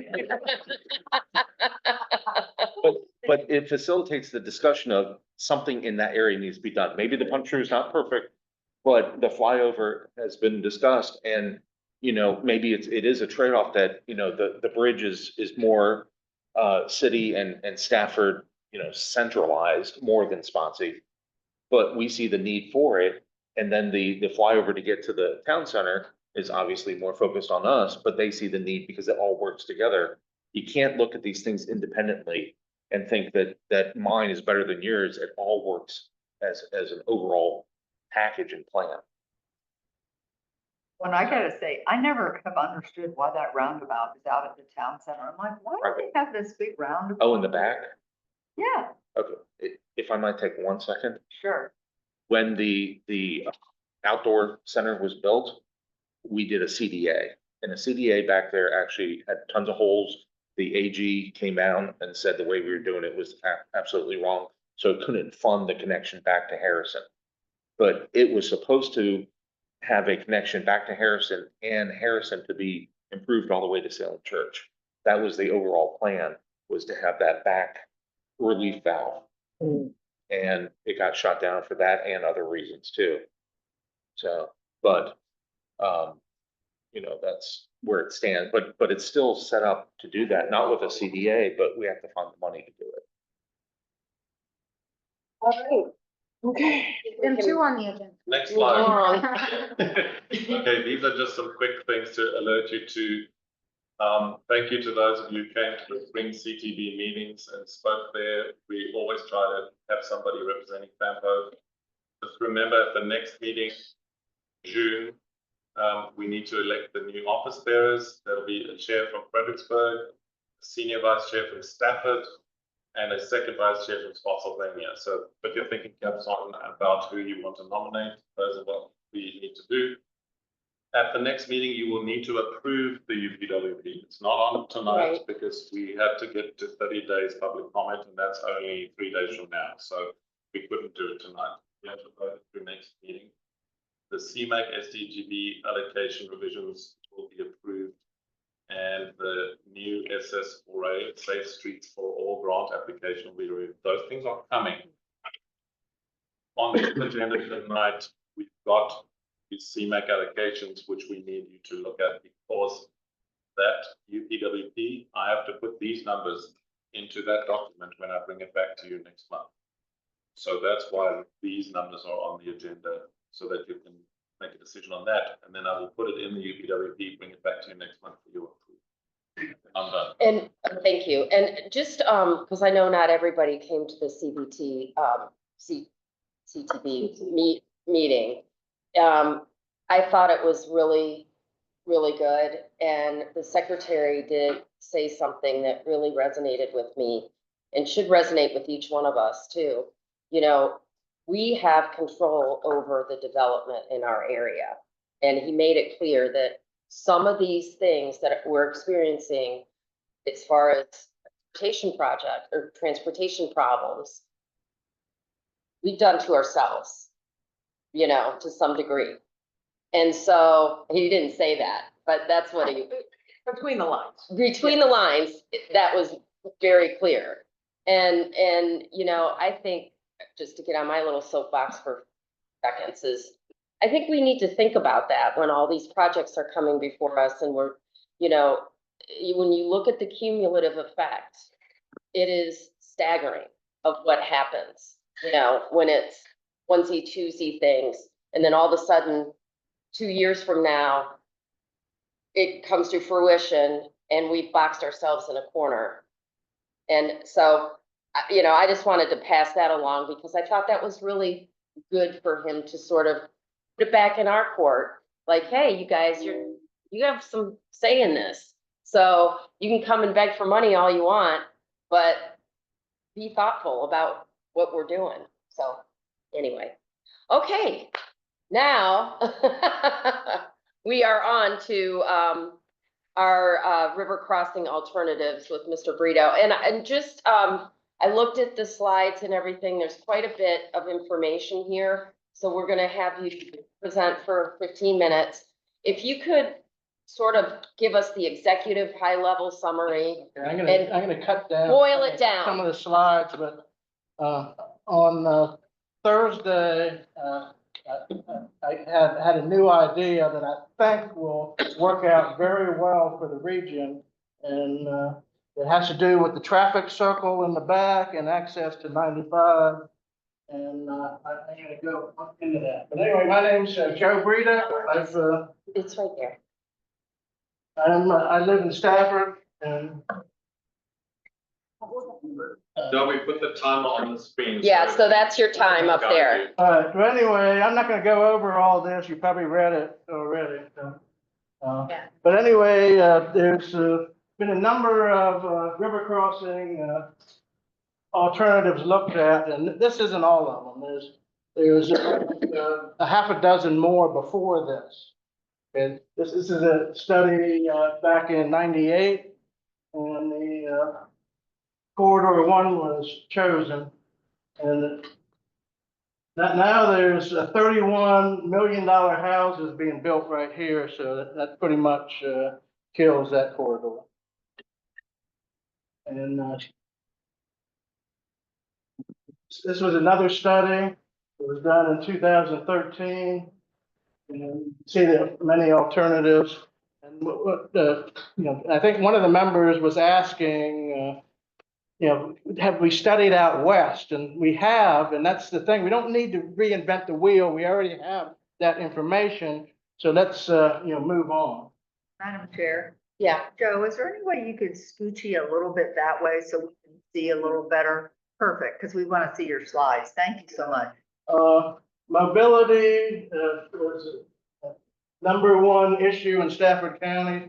73% or 74% said it was a high priority. 24% said it's a medium priority. So between the two, 98% said mobility is the biggest issue in the county over education, over public safety. This is the 2024 Stafford County Master Plan, and they're proposing the road coming from Garrisonville Road and crossing the river. There's 5 existing roads that would connect with a number of links.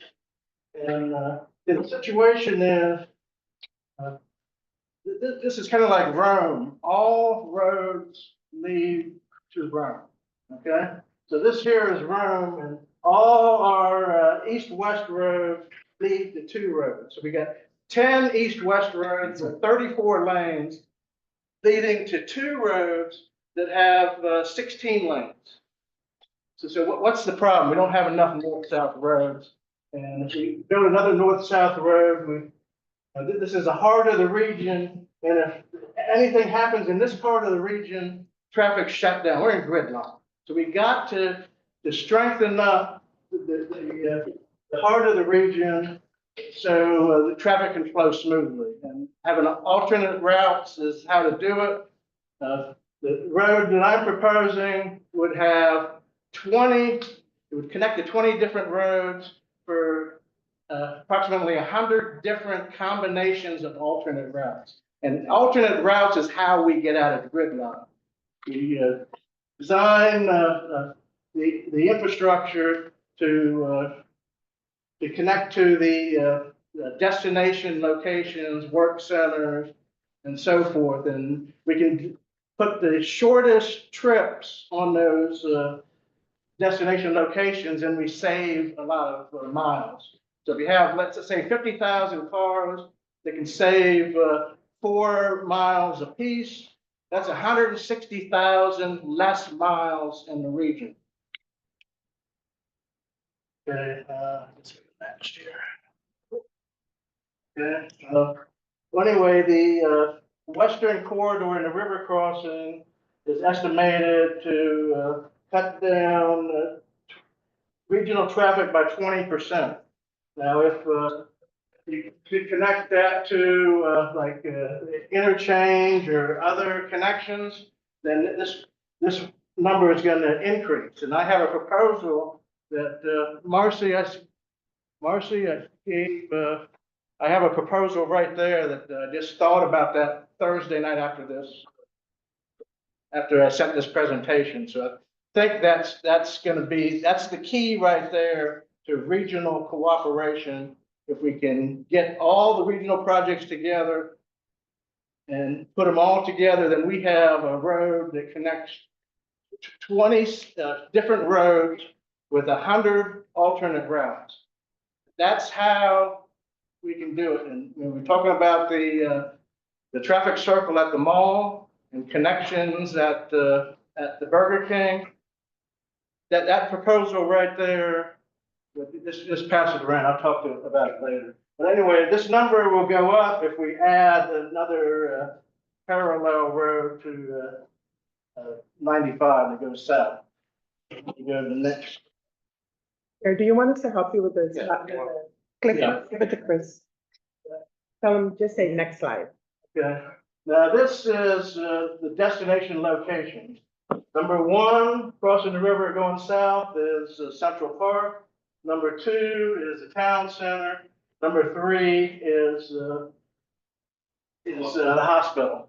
And over here, main reason this is Walmart's over here. So the city goes north to go to the Walmart, and then number 3, Celebrate Virginia next. Okay, these are the destination locations lined up. Of course, Central Park, Town Center, and the hospital. So the arrows indicate that a river crossing would be benefited by those destination locations. So the top 7 destination locations have 5 arrows.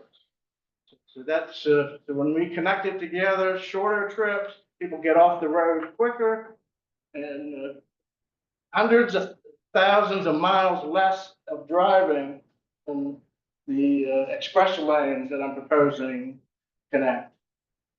Next. This is the vehicle miles traveled. So right here's the current amount, about 46 million miles. Corridor B, which I was proposing, is like 46.1, 46.2. So the chart here is showing 400,000 less miles per day. And I think if the connection to the mall and the express lane is built, we can see that number increase considerably. But this thing, if you have 100,000 less miles of driving a day on our roads, how that could benefit us in air pollution. Next.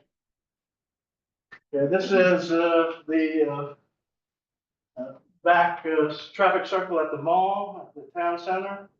And it's clear there, you can see my, so the proposal is that the I-95 local lanes, it ends like right in here.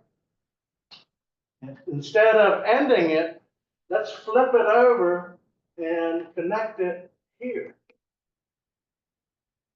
And turn that local lane into, or turn that exit into an express lane that goes south.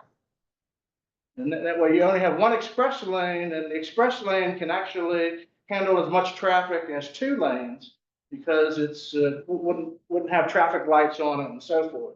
So if we extended this express lane that had a connection here to the mall and then a back way out to go south, then this right here alone would eliminate 10,000 left turns into the mall and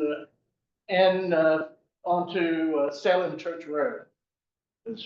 Is people on Salem Church will go this way south rather than Route 3 in Salem Church. So now with this connection here, we just solved Route 3 between Salem Church and Route 1. We significantly reduced the traffic and no other road corridor.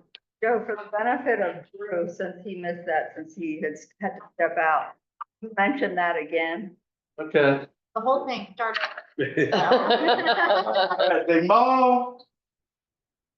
This is the back of the mall. And I'm super familiar with that area, so you can just Okay. cut to the chase There's, there. what do you call it, local lanes ends like right here. Yeah. So let's turn that local lane into an express lane and have different access points going south. So we had an access point from the local lane, instead of dead ending it, we would flip up and go here, and then then the local lane will continue, but then we'll have another one going out so they can go south. And that way, that would cut down so much traffic in the mall. So anyway, next. Now this area is the heart of our region. If we connect the express lane here at the mall and go south and have a connection here, have a connection on Garrison. What I'm saying is the Garrison Road. You mean Harrison? Yeah, Harrison Road, excuse me. Harrison Road has, the proposal is to build a new interchange there. So instead of building an expensive interchange, we don't need that. We get access here, but my suggestion is that on the west side of Harrison Road, that's an easy peasy extra lane and trail on that side. It's the other side that's a problem. And you got to build another bridge, and you got to take out houses and so forth. That's a huge impact. So let's not impact that. Let's do what we can do. We can run this CD lane or the express lane to Harrison and flip it, have an off ramp to it, and then have it flip this way and another on ramp this way. But what I'm saying is we don't need to have left turns into Harrison Road. We'll continue it down to Courthouse Road, and that continuous section of road will pull the traffic off of Harrison.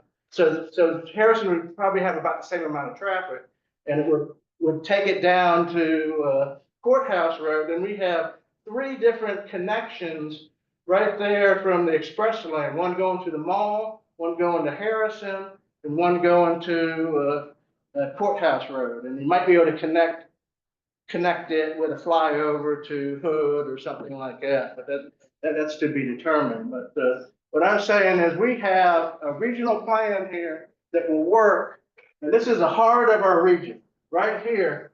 All 3 jurisdictions use this area. Everybody uses this area, and we have to work together as a region to fix this. And this proposal I have with the express lane and 3 entrance points or access points to it will relieve traffic in this whole area here when you include the river crossing to it. So we have 2 projects, the river crossing and the express lane, and that. Okay, and these are the different alternatives. You look here, option A has the highest impact on streams. Option A and option D. Those 2 options have the highest impact. Okay, now, I'm sorry, I thought you were gonna say that. okay, now, originally option, well, go ahead and go to the next one. Okay, originally, option 4 is a variance of B and 1 and 2. And the original option costs the least and had the least impact.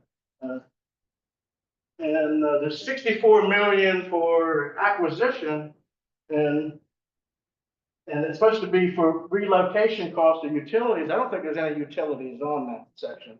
So if there's 64 for 64 million for acquisition, that's enough to buy a good chunk of land, and we could mitigate the impact of crossing on the easement.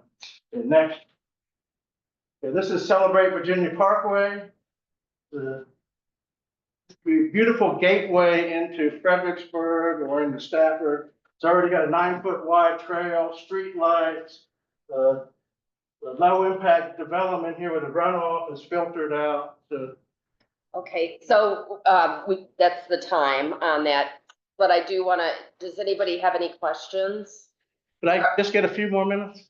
Drew did interrupt. I did interrupt them, I'm sorry. Can we give him? Madam Chair, could we Okay, 2 more minutes. 2 minutes. 2 more summary. minutes. Next. be a cake for 2 minutes? Okay, this is the original option. This picture was from the 2013 study. And Silver basically built the parkway to cross right here. And if the data centers are here and you got access to the mall, you don't really need that section of road. And what I'm saying is abandon this right of way, let the data centers build in there and cross here. And this is the best crossing. And there's breaks in the easements here. And the easement also has clauses that allow one river crossing. Okay, next. Yeah, there's a significant amount of historic sites on Celebrate Virginia parcels on the golf course. And in 2001, the Silver Company approved an agreement with the Virginia Department of Historic Resources and the Army Corps of Engineers. And basically, they have this restricted build zone here because of all the historic resources. You got cannon emplacements, you got Indian sites and so forth. You got the canal system. There's a picture of the canals there on the floor if you want to see it. Then Banks Ford Dam is still existing. You can see it from Google. And next. Okay, and this is an Indian fish trap that we believe that's near corridor C that's being proposed. It might be prehistoric, we don't know much about it. Just trying to get information. If anybody has any information, I'd love to get it. Next. Okay, as part of that 2001 agreement that Silver signed with the Virginia Department of Historic Resources, Silver agreed to build a park. Okay. Yeah, we just need to wrap up here. Okay, well, this Silver agreed to build this interpretive park with the balloon launch, the Native American interpretation, the mud march, and so forth. Next. When was that? Okay, so does anybody have any questions, Mr. Brito? Just a comment. When you talked about that road, the road existed, the one coming off of 95 onto Route 3, and then you made that left into Burger King. That is now closed. We used to be able to go to the back of that mall before the SEN department, At the Burger King, well, I think, yeah, I think in 2009, the mall owner offered to build it. If I'm not mistaken. yeah, but we were able to go through that. Built a hotel there, that's what blocked it. No, the hotel was already there. Now, what I would recommend I wouldn't recommend a connection there unless we can eliminate left turns on Route 3, and we can do that with the express lanes that give access to the traffic circle in the back. And if we can eliminate 10,000 left turns on Route 3 that go into the mall and on Salem Church Road. I mean, that Salem Church Road is terrible. Get in that lane. But anyway, if we can eliminate those left turns, then traffic will run smoother. Right. Right turns are easy, left turns are the problem. And I'd say if we do build the road at the Burger King, don't allow a left turn there from Route 3 and make them go to the other. And I think that would solve a lot of the problems. Meg, did you have a question? I wanted to. So I just want to thank Joe. Joe has been so passionate about, he's not getting paid like Michael Baker, this is all volunteer work. It doesn't go by his house. He just is passionate about helping the community and lives way out in Hartwood to try to move, help solve our crisis here, transportation issues that we have. So I just personally want to thank you for all the work that you've done. I do have a question. I leaned over to Marcy. So I said, is there any way we could do what Joe is proposing on that? Because if it's something we could move forward with VDOT, great. If it's something that isn't going to work, we should know that now. And while Marcy's sitting here and it's her last night, I thought, why not ask her the tough question, right? Well, I think Drew should ask it. Oh, yeah. I already prompted Drew, like, okay, make sure you ask her. So there are rules that FHWA has, and, certain rules are when there's gonna be a new interchange or new access, it has to access a public road. So those roads at the mall aren't public, not to say they couldn't be. Another rule they have is they want full interchanges, not just partial interchanges, but that they are willing to consider partial interchanges when it goes to transit, park and rides, different things like that, but it has to be like a multimodal type of thing. So we'd have to extend the express lane, the CD road down. And then there might be able to be a partial interchange, but it would be a tough climb with FHWA. Not impossible, but it would be very tough. So other things would have to happen. That geometry, I don't know that geometry, there's enough room for the curves and everything and whatever the speed limit would be. And you would need a separate interchange study. Oh, yes, you always have to have an interchange study when you are gonna propose a new interchange. And, we talked about the Harrison Road interchange before, and, we said the same thing, that had to be a full interchange. Now I was throwing in Courthouse Road. I agree, all these are great ideas. Love the energy, love the fact that, you've actually come up with alternatives. He doesn't just complain. More than what, Yeah. no offense, more than what FAMPO has done. He's come up with a lot of different things. And some of them are gonna be really hard to climb. We weren't even able to get the 4th lane funded down 95, so funding this is gonna be a very, very, very large ticket. But I do like, the options, the energy, the investigation into it. And I think it does provide some options. Is the 4th lane something northbound? We were looking at, it was a southbound lane that we applied. So if I may, Madam Chair and Marcy, I'd like to piggyback off what you said, and Joe, thanks a lot. Actually, the last two things, this and then your proposal for addressing Harrison, I thought that was novel. I hadn't even thought about that. I was thinking slip ramps on both sides and then a wider bridge. But the idea of having a southbound slip ramp going west and then what do you call that? The loop that goes east seems like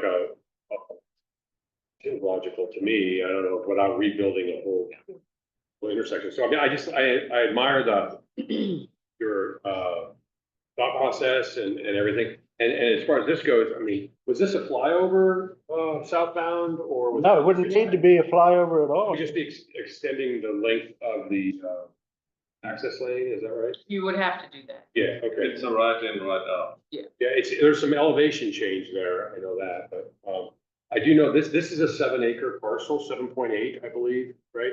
And an applicant has talked to me about that. Recently.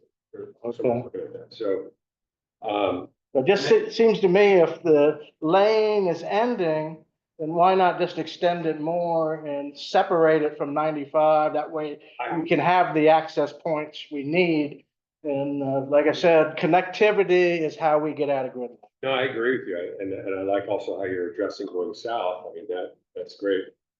We've talked to the owners about, and we've talked, I don't know, maybe you were aware or not, I was asking Kyle about what we have to do to acquire brag and what that means, you know, as far as talking to the owners on both sides, because there's an owner on the mall side, and then on the west side of South Bragg is a different owner. So that's split right there. I don't think the road's split, but I think the easements or something like that. And then I think the way Paul explained it, we could acquire it, then you guys would maintain it, or is it the other way around, something, right? So it's a secondary, so you would acquire, we would maintain it. And you- but there are issues. There's issues, there's issues with, there's issues with the connection and all that. And then the issue would be the volume that would come in there. What does that do to as it egresses out onto Route? So I'm not saying I think it's great thought process.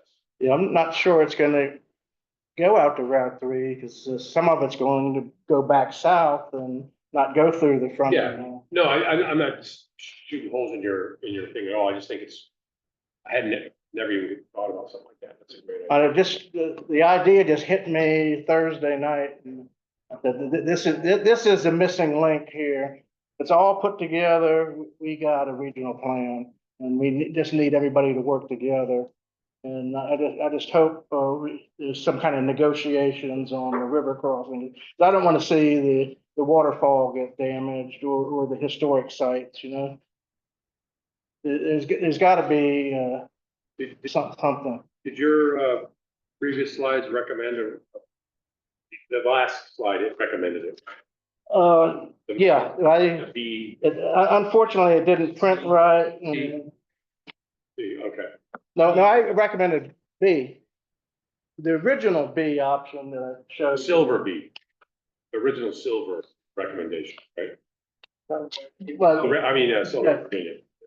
yeah, well, that's what the road was built for, to avoid the historic sites and the environmental sensitive areas. And I think if the original crossing, I think it avoids the wetlands. I think if it goes over, there's a trail there, so I don't see how a trail can go through the wetlands, but. We can. Okay. Thanks, Joe, appreciate it. Okay, well, Thank you. Thank Meg? feel free to contact me if you have any questions, or I have so much more information, and I can only share so much in 15 minutes. I could be up here for an hour. Yeah, No. we do appreciate it, we really do. All right, thank you. Meg? I just wanted to say that, I was on Charlie Payne today on a rezoning that I have tomorrow night. As you all know, he sent a letter to FAMPO. So I would just like to, share with you my conversation with him as it relates to the project over in Celebrate Virginia North. And he, you know, they have that project in planning and zoning right now.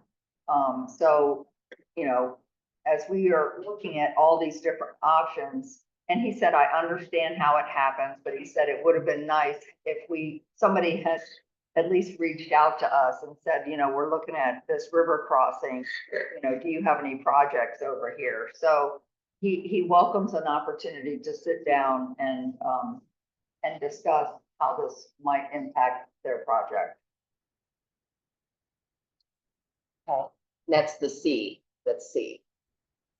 Or any of them that come down through. So yes, if you're looking at C versus A, yes, C. Yeah. It's Cannon Ridge, right? The bottom of that property, where the current roadway sort of ends, Right? lines up with where the old gondola is. Correct. That's exactly right. So that black line that we've drawn for you connects through the gondola easement and goes around the developable land to try to avoid that piece of land that they can use. Because they can't use the land further towards the river. Right. It's a steep hill, it's not useful. that's why we made that line where it is. We tried to, We're fine seeing this as the. so, I mean, just wanted to share that. again, it's an engineering question. We don't know exactly where the roadway is. Fact that they have a project in planning is, He did say that if we were to cut through the gondola easement, they don't have a building plan for that. They just sit. It's a narrow corridor, it just fits the road. How long has that thing been in planning? It's fairly new that, why didn't I think he said since, July of last year. and the consultant didn't kind of do a look at all these things? When we, So About earlier. we did present the We didn't consultant. even know. We were Right, sitting here talking about it. well, No, I'm the, just saying in general, like looking forward to the things that are being built. And if you're talking to planning and zoning, they should be able to tell you these things are coming down the pike. so we did, Mumble, mumble. we did, have the development, which is currently before this county. But it is the land parcel to the east of Celebrate Virginia. It is not the parcels to the west, where they've got some map that they provided to us. That application is not yet with the county. So Yes, the MBA option C missed the first reflector property also. It's the CTAC option C that uses the old Bridge Church Road, the high ground, yes, that impacts. which impacts their developments. But if you look at that black line, it takes the gondola easement, that does not go see match up with the development. This misses. all right. Anyway, All right, so we're gonna move on to FY 26 TAP locality candidate projects. Rita, quick as you can. So TAP is Transportation Alternatives Program. It's a funding, a federal reimbursement program for funding, non-motorized travel network. Right now we're in the pre-application period through the end of May, and then project full applications are due September. And so these are just the projects that are being submitted by the localities. We're just presenting a big, list of them to you all, to come back in June with a resolution of support. Just ensuring that, each project lines up with our long-range transportation plan to be eligible for funding. So Spotsylvania has two projects that they'll be submitting. One is a shared use path filling in a gap along Smith Station Road. And the other is a sidewalk along Germana Point Drive. Stafford has four TAP projects. All of them are pedestrian improvements, up at Mine Road and Green Drive near Garrisonville Road. Also just across the Chatham Bridge at Kings Highway and Chatham Heights Road, a Barrett Heights Road sidewalk, and pedestrian improvements around Falmouth Elementary School. Additionally, Fredericksburg has one project they'll be submitting, and those are implementing safety measures from the downtown traffic engineering study. And that is focused on Charles and William Street intersection, and involves a raised intersection, and some other things. So again, like I said, we'll be coming to you with a resolution of support next month. And linked in this presentation is more information about the program. And also in these slides, if you were to click through, and you can look at this on your own time, I have more detailed information about each project that is being submitted by the localities. Does anybody have any questions? So could you jump to the Falmouth Elementary? Does that include a crosswalk or was it just the sidewalk? So Yes, I thought it did the crosswalk. So I'm looking at where that is located. Mhm. So it's, just that little corner convenience store, and it's up the street from that. right, so it's up the It's street, right, the crosswalk is right. right, so it's, Homes there? And the red line is the sidewalk. Yes. yeah, and the red line is the sidewalk. So my concern about that road is Isn't there's a grade, a hill on the other Yeah, it goes side, down. so, yeah, so I'm concerned about people being able to stop with that crosswalk, so that's why I wanted you to pull that up. So Go ahead.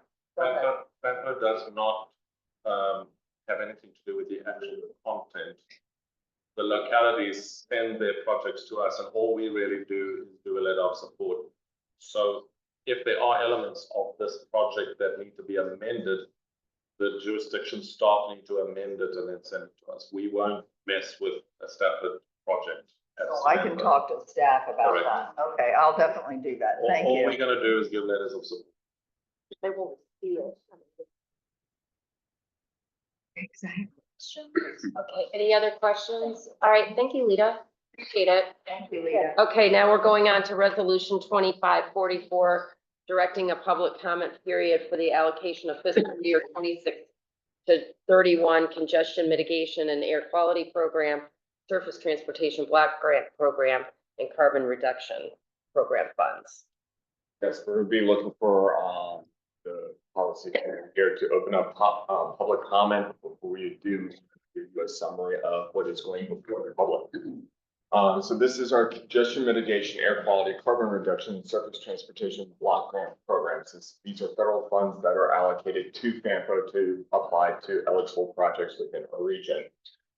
We do this we award new projects right now every 2 years, but we do actually get allocations each year. We traditionally park funds for 1 year and then have a 2-year call for projects. However, in the most recent allocations, fiscal years 26 through FY 30 had a $2 million cut. And so we actually had to go back and revise our current awarded projects to make sure that their awards maintained the same amount as they're previously awarded. And in order to do so, we've actually had to tap into our FY 31 funds. In addition, we also had one project come back to us. We had 5303 or 5307 funds, 5307 funds come in and fund the Brook VRE station. And so while we initially awarded that project CMAQ funds, they come back into our balance when they were displaced by other funding mechanisms. So the projects that are in the spreadsheet have all been awarded through a previous award cycle. So again, we're not adding or removing any projects. We're not cutting projects out with this $2 million funding, but we are delaying a few of the awards. The projects being impacted were all funded through previous surpluses. So in the previous round for call projects, we had $3 million awarded in addition to what we're expecting. Now we've had a $2 million cut, and so we've reworked that. So the projects being impacted are the Fredericksburg's slip lane study into Central Park, new vehicles and heavy duty vehicles for Fredericksburg Go. They are being pushed into FY 31. They were awarded funds for replacement vehicles. We have not touched that. Then Spotsylvania Route 1 massive Honix improvements, Spotsylvania's I-90 flat widening, Stafford's transportation master plan update, and the Route 1 encroachment circle. All these projects were initially set to receive funds in FY 30. Some of them are holding on to their funds before that, but none of these are considered to be fully funded. And so the 1-year delay was considered not impacting delivery of projects. Okay, question. Yes. Madam Chair, thank you. Do we know what the amount is that how much is missing on these projects to be fully funded? Oh, for most cases, significantly. So Fredericksburg's slip lane study is probably several hundred thousands, but only has $54,000 on it. The Route 1 circle, I think, has $400,000. I think staff put in for $9 million. So typically, like even the Spotsylvania Route 1, they have several $100,000, but that is $100 million projects. And traditionally, these are used for seed funds, particularly for smart scale applications. So for like the Route 1 South Point project that is actually being considered awarded, we don't touch those funds. Like that one was absolutely hands off because it's currently in this. These were smart scale or did not receive smart scale in this run, at least to our knowledge right now. And so it was hold harmless to transfer some of the money in FY 31 to keep their balance the same rather than cut them. So other requests on this, we always work with staff to try to find ways to accelerate projects. So mine and Green Spring, improvements were accelerated. We are found an avenue to do that. We are requesting to move the long-range transportation master plan items. It's one of the options here into the FAMPO set aside. We had a little bit of an orphan amount of funds, about $4,200, and only one eligible project this money on, so we added it to the bus replacement items because there's only funds available that. And then the new coast bridge modeling was also removed from the previous. So there are three options for you. We're going forth with the tax selected option A is the option that we're going forth, but we need the policy committee to make a decision. And I'm going to give it to Ian here. So last time we discussed this item with you last month, we had put $100,000 in for the next new LRTP, which we have to start working on. And we have indicated that if we're going to do the scenario planning, it would cost maybe $70,000. That would be to get in a facilitator and have 2 workshops and do a scenario planning exercise. We then had listed the TAC. Some feedback at the TAC, Spotsylvania reps at the TAC felt quite strongly that I, who picked the number $100,000, have underfunded the LRTP development. Last time, when I arrived at FAMPO, we were spending $500,000 on the 2050 LRTP. So we spent $500,000. Because money is a little tight now, I recommended to you a month ago that we spend $100,000 this time because we're going to have to write a whole. It's a 900-page document that we have to write, all modeling, all financial tables, and everything. It takes a year to develop. Spotsylvania's comment at the fact was to make 2 recommendations. The one is that they felt that I'd underfunded the LRTP by only asking for $100,000. They've suggested that we make it $150,000, with an additional $50,000 in FY26. They also felt, Spotsylvania, that we should not do the scenario exercise, and we should put that $70,000 back in the pot. So what we've done at the TAC did not, as a group, want to weigh in on the last meeting. And a significant number of key TAC members were not at the meeting for various reasons, vacations, other meetings that conflicted. So we didn't have a full TAC. They felt that they didn't want to weigh in one way or the other. They asked me to make a recommendation to you all. On the LRTP support, I think I agree with the Spotsylvania reps that an extra $50,000 in FY26 is probably the right thing to do, because I've already dropped it from 500. You know, it's a lot less than we spent last time. So I see the concerns from Spotsylvania that we may not be properly funding this project. The 70,000 for the scenario planning, Spotsylvania feels we shouldn't do it. So it's for you guys to tell me what you would like me to put in the UPWP. I'm going to bring the UPWP back to you for a decision next month, but I need to know what to put in it. So I need to ask you tonight to tell me what you would like me to put in the document. And then when we bring it back to you next month, it'll have the numbers in that you think should be there. Obviously, the funding to run the FAMPO office, I can't change. That's voted through by GWRC board last night. I don't mess with those numbers. But in terms of these 2 items, the support to develop a completely new long-range transportation plan, which is 900 pages, we need to budget some money. And John needs to put it in the spreadsheet, and I then need to put it in the UPWP. And then the 70,000 is, if we're going to do the scenario planning, we need to pay someone to facilitate it. If we don't do it, the question is, what do we do then with that chapter in LRTP? And we have options. We either remove the chapter completely if we don't have scenario planning in LRTP, or we do some pared down exercise where we don't have public workshops and a long process. It's not advisable. The EDOT has recommended that we actually do a scenario planning exercise, but it's not a requirement. I need to tell you this, there's no legal requirement that we have to do scenario planning. It's encouraged, but it's not a requirement, right? I want you to. Let me just stop you there for a second. Yes. I think Chris has a question, but I have a question too, but Yes. if it's not required, but it's highly recommended, We don't have to. but does that, when you say that, is it like if you don't do it, it'll be held against you some way?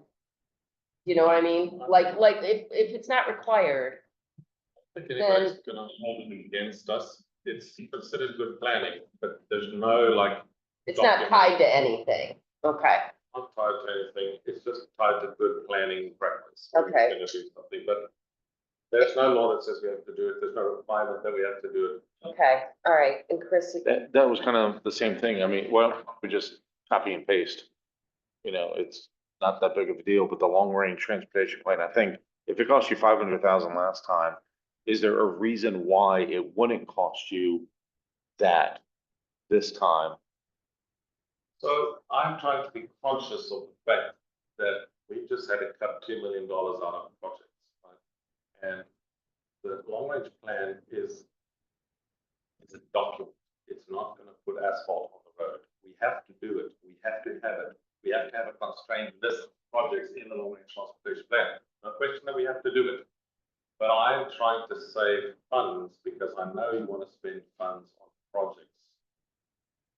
So I'm trying to pare down the money that we spend on it. But I pared down a little bit too much. I think Spotsylvania staff are saying, hey, you need to not pare down so much. Still need to deliver a good product. What do you pay? What did you pay or $500,000 on? What was it outside? The whole range of things. We hired a consultant to do the system performance report. We hired a consultant to review our financials because remember, we have to get from all state agencies the amount of money that they project we're going to have for each of the next 3 decades. And they have to do those calculations, and then we have to choose an inflation rate, which is a very subjective thing to do because we've got to project inflation into the future. And then we have to estimate how much those projects are all going to cost us in the future. But it's a heck of a thing, right, to do a CLRP. It's not a small thing. So we need assistance, but a lot of it we can do in-house, and then it's less expensive. We can't do the systems performance report in-house. Have to send that to a consultant. Okay, it just seems like these kind of long range plans don't actually do anything, quite honestly. We change them. We look at them. I know VDOT's. It requires us to have the CLRP because they won't give us any money if we don't have the CLRP. So we have to have that, and we have to review it every 5 years by law. There's no question. In fact, the guy even told me every 4 years this week. For these options, would it be done with an on-call consultant, or would you go through a process? No, we have got 3 on-calls that are still current to renew their contract for an additional year, and we have 1 more renewal that we can do. Then we'd have to go back to the market and start over. So we can still use our on-calls for another year. And what I'm getting at is, do they have to be so detailed and so perfected that we spend that kind of money to get to them? It just seems like you're putting it all in this long range. So what I'm suggesting is we don't spend $500,000. Right. I'm suggesting we spend a lower amount. Spots is just saying you cut it a little too low. You need to give yourself some margin. And So what are you recommending that we go with? So I'm recommending we don't go lower than 150. That's Spotsy's recommendation. You could go up to 200, but I agree with Spotsy that we shouldn't go below 150 because then we're starting to get into the danger territory. And this year, as I think you know, some of you, our budget is going to be tight. Not CMAC STGB, but we have a budget to run office and pay staff and all that. It's very tight this year, so I don't have extra little money that I can throw in if there's a shortfall. There's no way I can deal with the shortfall. And so I think I agree that we need to up it 50 or 150 or 200, whatever, somewhere like that. But I don't feel we need to spend $500,000. okay, and Drew, you have a question? Yeah, I do. So this is, there's an existing product, at some point, 500,000. It's there. Well, it's online. You can download it. So this would be an addendum or an update? No, it's a brand new, every 5 years, you're required to redo. Yeah, but the work's been done. You would be starting in that, updating the data, right? The format and everything. Things change in 5 years. They're probably having, Gotta redo they have to everything. go through and redo the thing. Well, it takes a year, we have to redo it. So what's the weight of importance scenario plan?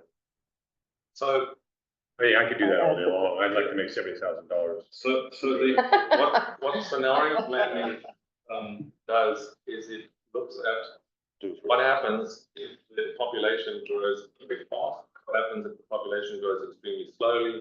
Or what happens if it's somewhere in the middle? Because you have to adjust the transportation system to the population and the traffic. And so you can't always, because this is a long range plan, not a short term plan. You have to anticipate different scenarios in 2055, which is where this one will go out in 2055. And because it's not an exact science, you have to try and consider alternative futures. So lots of new population, very little new population, or something in the middle, and then you look at how that will affect your congestion, and then you have to use that information to choose projects that really will help the region. You can choose those projects without the scenario planning exercise, but you have less information into. So this is a Marcy question. That's what I was gonna second the follow-up. Scenario planning for, what does that do for you guys? Well, it, just what Dan had said, that it gives you the options and it tells you, it can also help with land use decisions and other transportation decisions. So if it grows really fast, really slow or something. So it's funny you should say land use, because I'm in the supervisor, we're doing land use supervisor course right now. So it's land use, and land use comprehensive plan, long range plan is a policy document. So is this a policy document as well? This is a policy document, and the more you get to the end On of policy though, that we control our policy. So when you're making a comprehensive plan, you're shaping your county for the way you decide it's gonna go. So my question is, on that, we're doing our own kind of comprehensive plan, which includes transportation part. How are we not duplicating parts of that? so the regional long range transportation plan, Encompasses each person. because it's done in-house here, we don't necessarily know where the bulk of your new development is going to be, how many units you're going to develop, which neighborhoods you're going to put those new units in. And there's a lot of historical approvals, which, 20,000 units, I think in Spotsy have been approved over the last 30 years. We don't know where those are. We need to know what's likely to be built in the next 10 years, in the next 20 years, in the next 30 years. And FAMPO staff don't know where those are.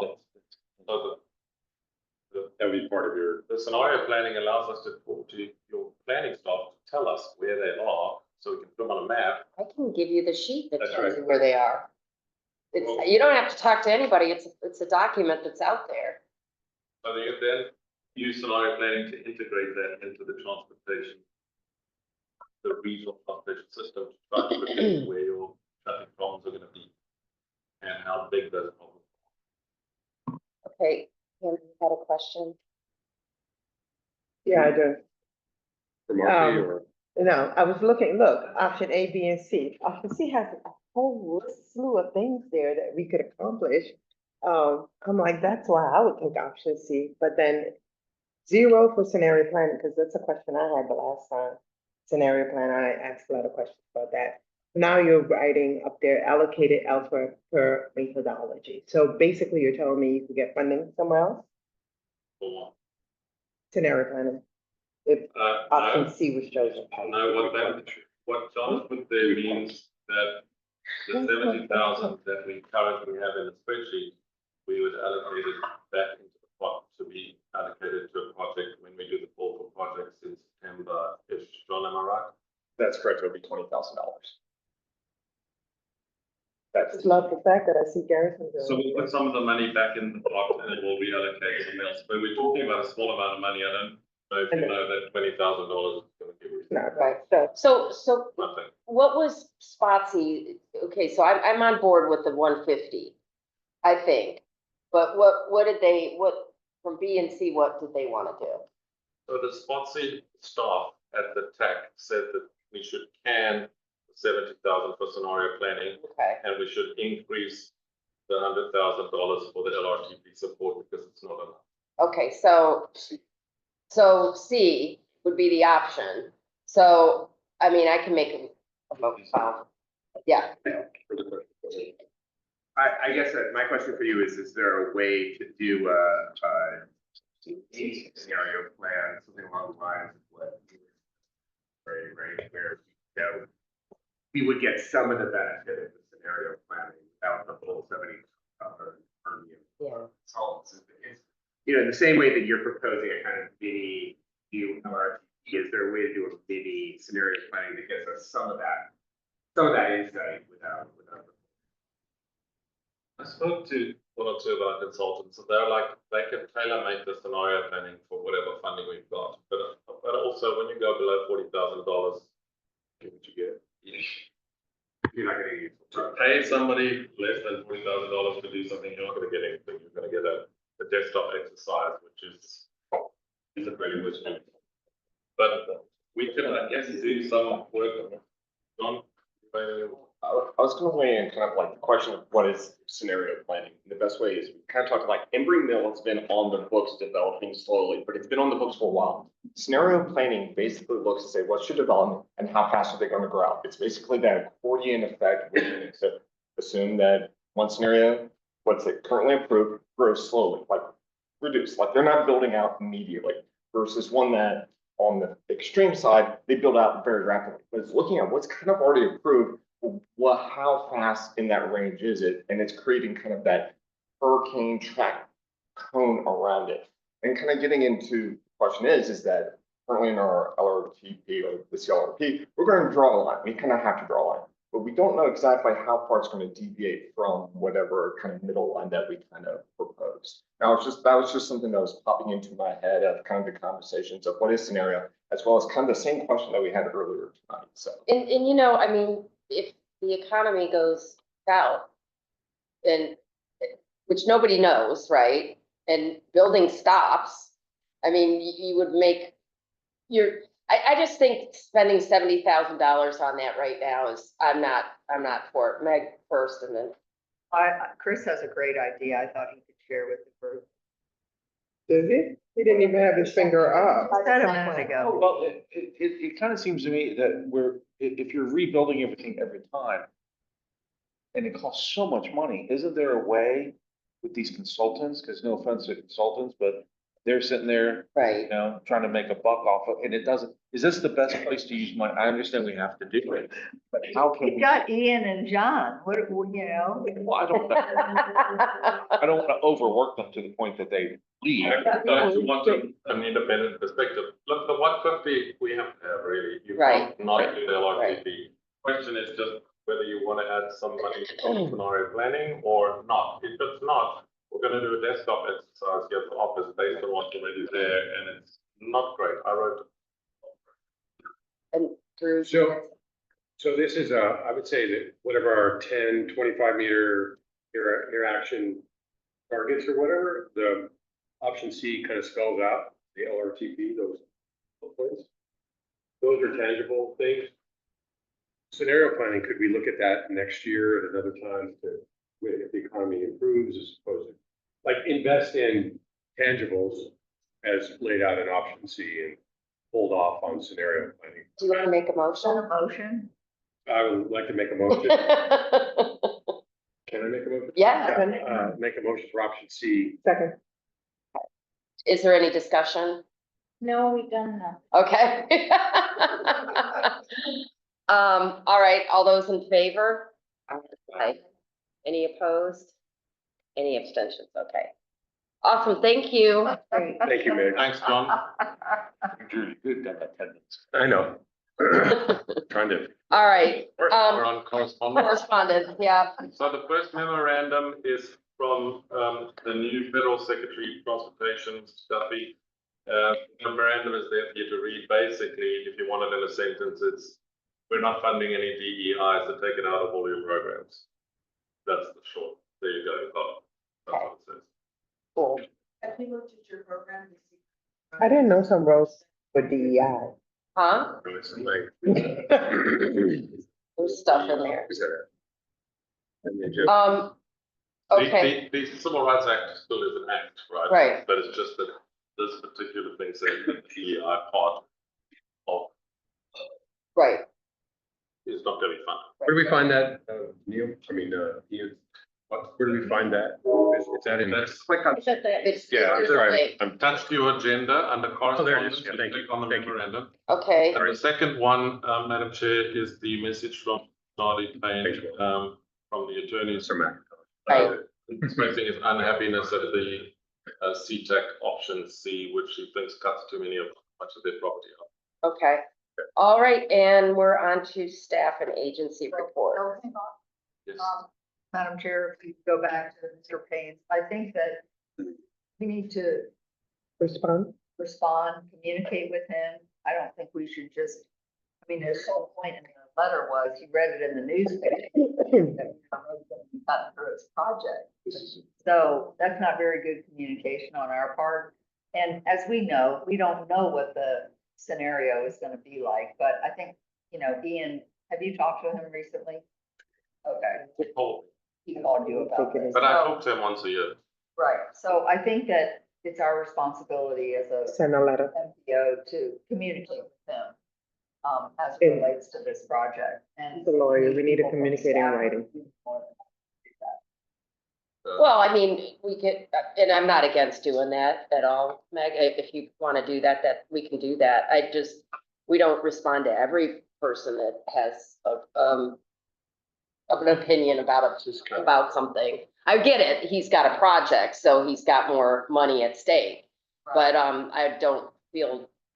I don't necessarily feel like I need to treat him any differently than anybody else. But I don't have a problem with sending that, if you think it's the Right, well, appropriate no, thing I to think do. it's good that Ian had already had a conversation with him, and I'm gonna talk to our planning staff.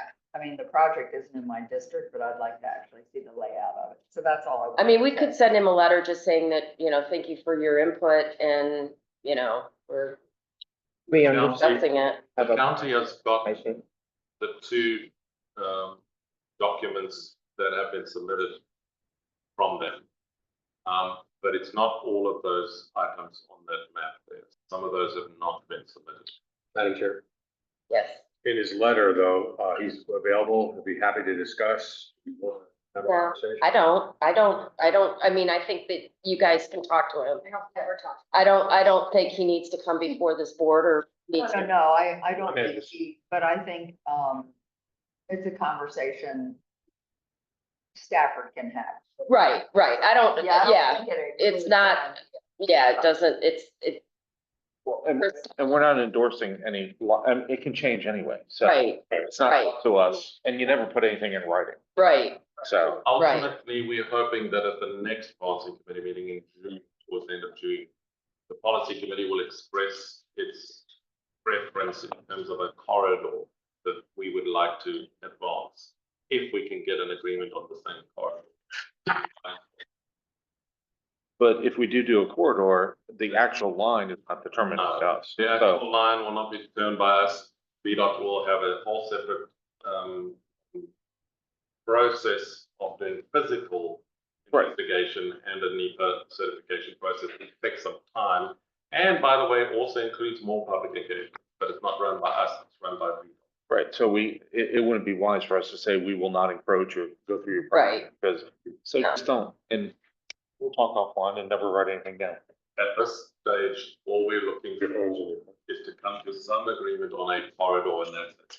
All we. okay. Awesome, all right, moving on. The To final one is, Madam Chair, the website. We have done a website request, and when I say we, I mean Eugene, one of our newest staff members. And guess what? We didn't hire a consultant and we didn't spend. one Nice. Wow. Nice, We did it all in-house, and Eugene has been running that process, and Eugene would like to show you where we are. all right, awesome, So this is something we've been working on for the last couple of months, mainly focusing on trying to update the landing page, making it less static, and a bit more modern. So we're gonna review a little bit today of the more major changes that we're making to the website. A lot of it is just changing the headings, but these are the kind of more functional shifts. So firstly, we've changed the menu, on the landing page, I think everywhere else on the website as well, so that it's just a lot more condensed. And we've added a few icons to the landing page as well, just so that it's a little bit easier to find things like in the news, like current studies, FAQs, stuff like that, that first time viewers to FAMPO might be kind of interested in. We've also made the menu items clickable. So previously, if you were to click on something like the committee's page or transportation plans and studies, you couldn't get a coherent overview of the topic as a whole. You would have to know exactly, like, if I want to find a committee, I'm looking for the policy committee specifically. But now there's kind of a more generic overview of what to offer. The committee pages have also changed. This is, again, very like surface level. But instead of like scrolling through the entire page, instead we have menus to the side. So anywhere you want on the page, click to see participation assistance, agendas, meeting minutes. This makes it a lot easier to navigate. The public involvement page has also changed from a block of text to condensing it down into the more relevant parts of it, so that you can look for what you want instead of having to read through the entire page to find it. The news page has also changed, just to be a bit more visual. And again, making it a little bit easier to see public notices and press releases as compared to press mentions, instead of everything being put all together. Again, like Ian said, this is all done in-house. This is what the landing page looks like now. You guys have access to it. The link to the test website. Going to be updating it officially in June after the last policy committee meeting, before July. That's what I really like about what Eugene has done. The 4 committees are right there on the landing page. You click on the one you're looking for, and it takes you to a page that tells you everything about that committee. Not hard to find. It's right there on the landing page with a big nice. fat square that Yeah. you just click on the square. That looks great. It gives you everything. Yeah, Drew. Eugene, have you considered a icon or a drop down on the whole landing page for news? Yeah. Click on public involvement or hover on public. Yeah, we have it under public involvement. Oh, you do? Okay. Right. I mean, it's your opportunity to promote yourself in the news. But thank you. I want to. You did a great job. I like it. We do invite input, because this is not live yet, not yet done. Well, I'm just thinking, so can I, Madam Chair? Mhm. So, okay, I'm gonna tag team on you. So when I think of public involvement, I think of how can I get involved? I don't think of news. So I think I agree with Drew. And maybe, do you want to have something over on the left, news, like, Click on news real quick. can't follow the news right now. See, but it's like like public involvement, I mean. That's not the public involvement page, that's the news page. No, I know, but I'm just saying, under public involvement, it pulls it, Right. most of the time the news is like, how do, What's going on? for the public. Yeah. Like, it, I don't know, it's So not like you're going on here to call check the tariffs. We So don't the call it public- public involvement. then. Maybe the public involvement page needs to have just stuff Yeah, about, I get it, How to a get public involved. involvement. Right. right? Eugene? And maybe you have a. It should separate category. just say So there's the news, public, there's the actual public involvement page. Yes. Which has, be 2 separate tabs. One that says news, and then public. involvement. we can They just separate them out. make a separate news tab. There's FAMPO in the news in the middle. Yeah, But it needs to coincide with what's up top. I think you guys are being super picky. Well, it's how the people think. It's a 3-click model. If Yeah. people can't. And then it's right there on the front page. It's on the You landing can't- page there. Eugene, how much do you charge per hour? Cause our. Look, website- Big tonguers like us, right? Right. You're not like us. They like want, No yeah. patience. We That's should- right. I had to click 75 times just to find my board agenda. I know. We should Not change true. FAMPO to the consultant model. We will It's awful. consult to Our your website. county and other Tell me how much you can jurisdictions find. on your It's website like we do it. Every on different. and bill the hours accordingly. It looks good. I did, It looks great, Eugene. I did Seriously. say Thanks. to, So is the consensus to change it or keep it the same, I guess? Just go with it. Let's stop being so nitpicky and we'll, as we go along. Okay, all right. Like, okay with any comments, like if you guys want to just email us and say, this needs to be different, like, that's fine. Why don't you just roll it out? We'll play, because Yeah. this things them to roll it out and you find, Yeah, oh, gotta find it's a snafu here, or this didn't make sense. So, yeah. Yeah. Yeah. Great, good job. I think it's. Your email, Eugene. not only that, you show. Together. If Eugene Yeah. can now turn to solving the Middle East crisis. Right, right. Oh, you show us something and then disappear, okay? Don't ask, do you have any questions? Okay, so now we're on to river crossing survey results. We don't need to discuss this, but No. you did ask us to give it to you. I'm gonna be so glad when this is over. Okay. I thought we- Okay, we did ask for this, If so. you want John to tell you something, you can, or we can just close the meeting. No, I asked for it. I asked for it. Yeah. I mean, Drew did it. Summary page. John is the three. Get to the summary page. Oh, you know I can speak quickly. Okay, so you asked for zip codes of the surveys. Yeah, we did. I included both of the surveys from March and the one in November through January. Just keep in mind that the numbers are a little bit different and how they're asked to rank is a little bit different. But we also make zip code information always optional within our surveys. All the demographic is always optional. So in the March survey, we had 163 surveys. The majority of were Stafford, the rest were from City of Fredericksburg and Spotsylvania. You definitely had more interest in the codes that the project is currently being studied.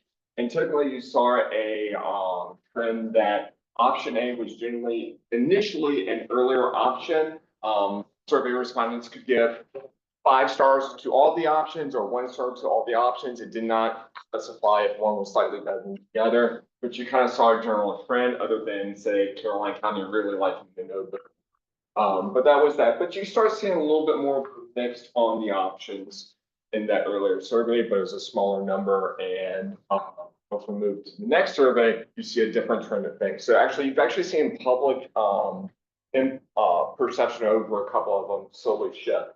So for Fredericksburg, they had a slight preference. In this case, the lower number is the better number for option A, and generally less interest as it moves west. In Stafford, you actually had a little bit more of a preference for option A, and then less option moving west. And then Spotsylvania was a little bit different. They were kind of Wait, A for Stafford or B? Oh, sorry, B was their Yeah. first option. Okay. Moving west. But it's a little bit stranger than that. This is kind of the fun thing about surveys. But we had close to 1,000 from Stafford, and over. South Stafford.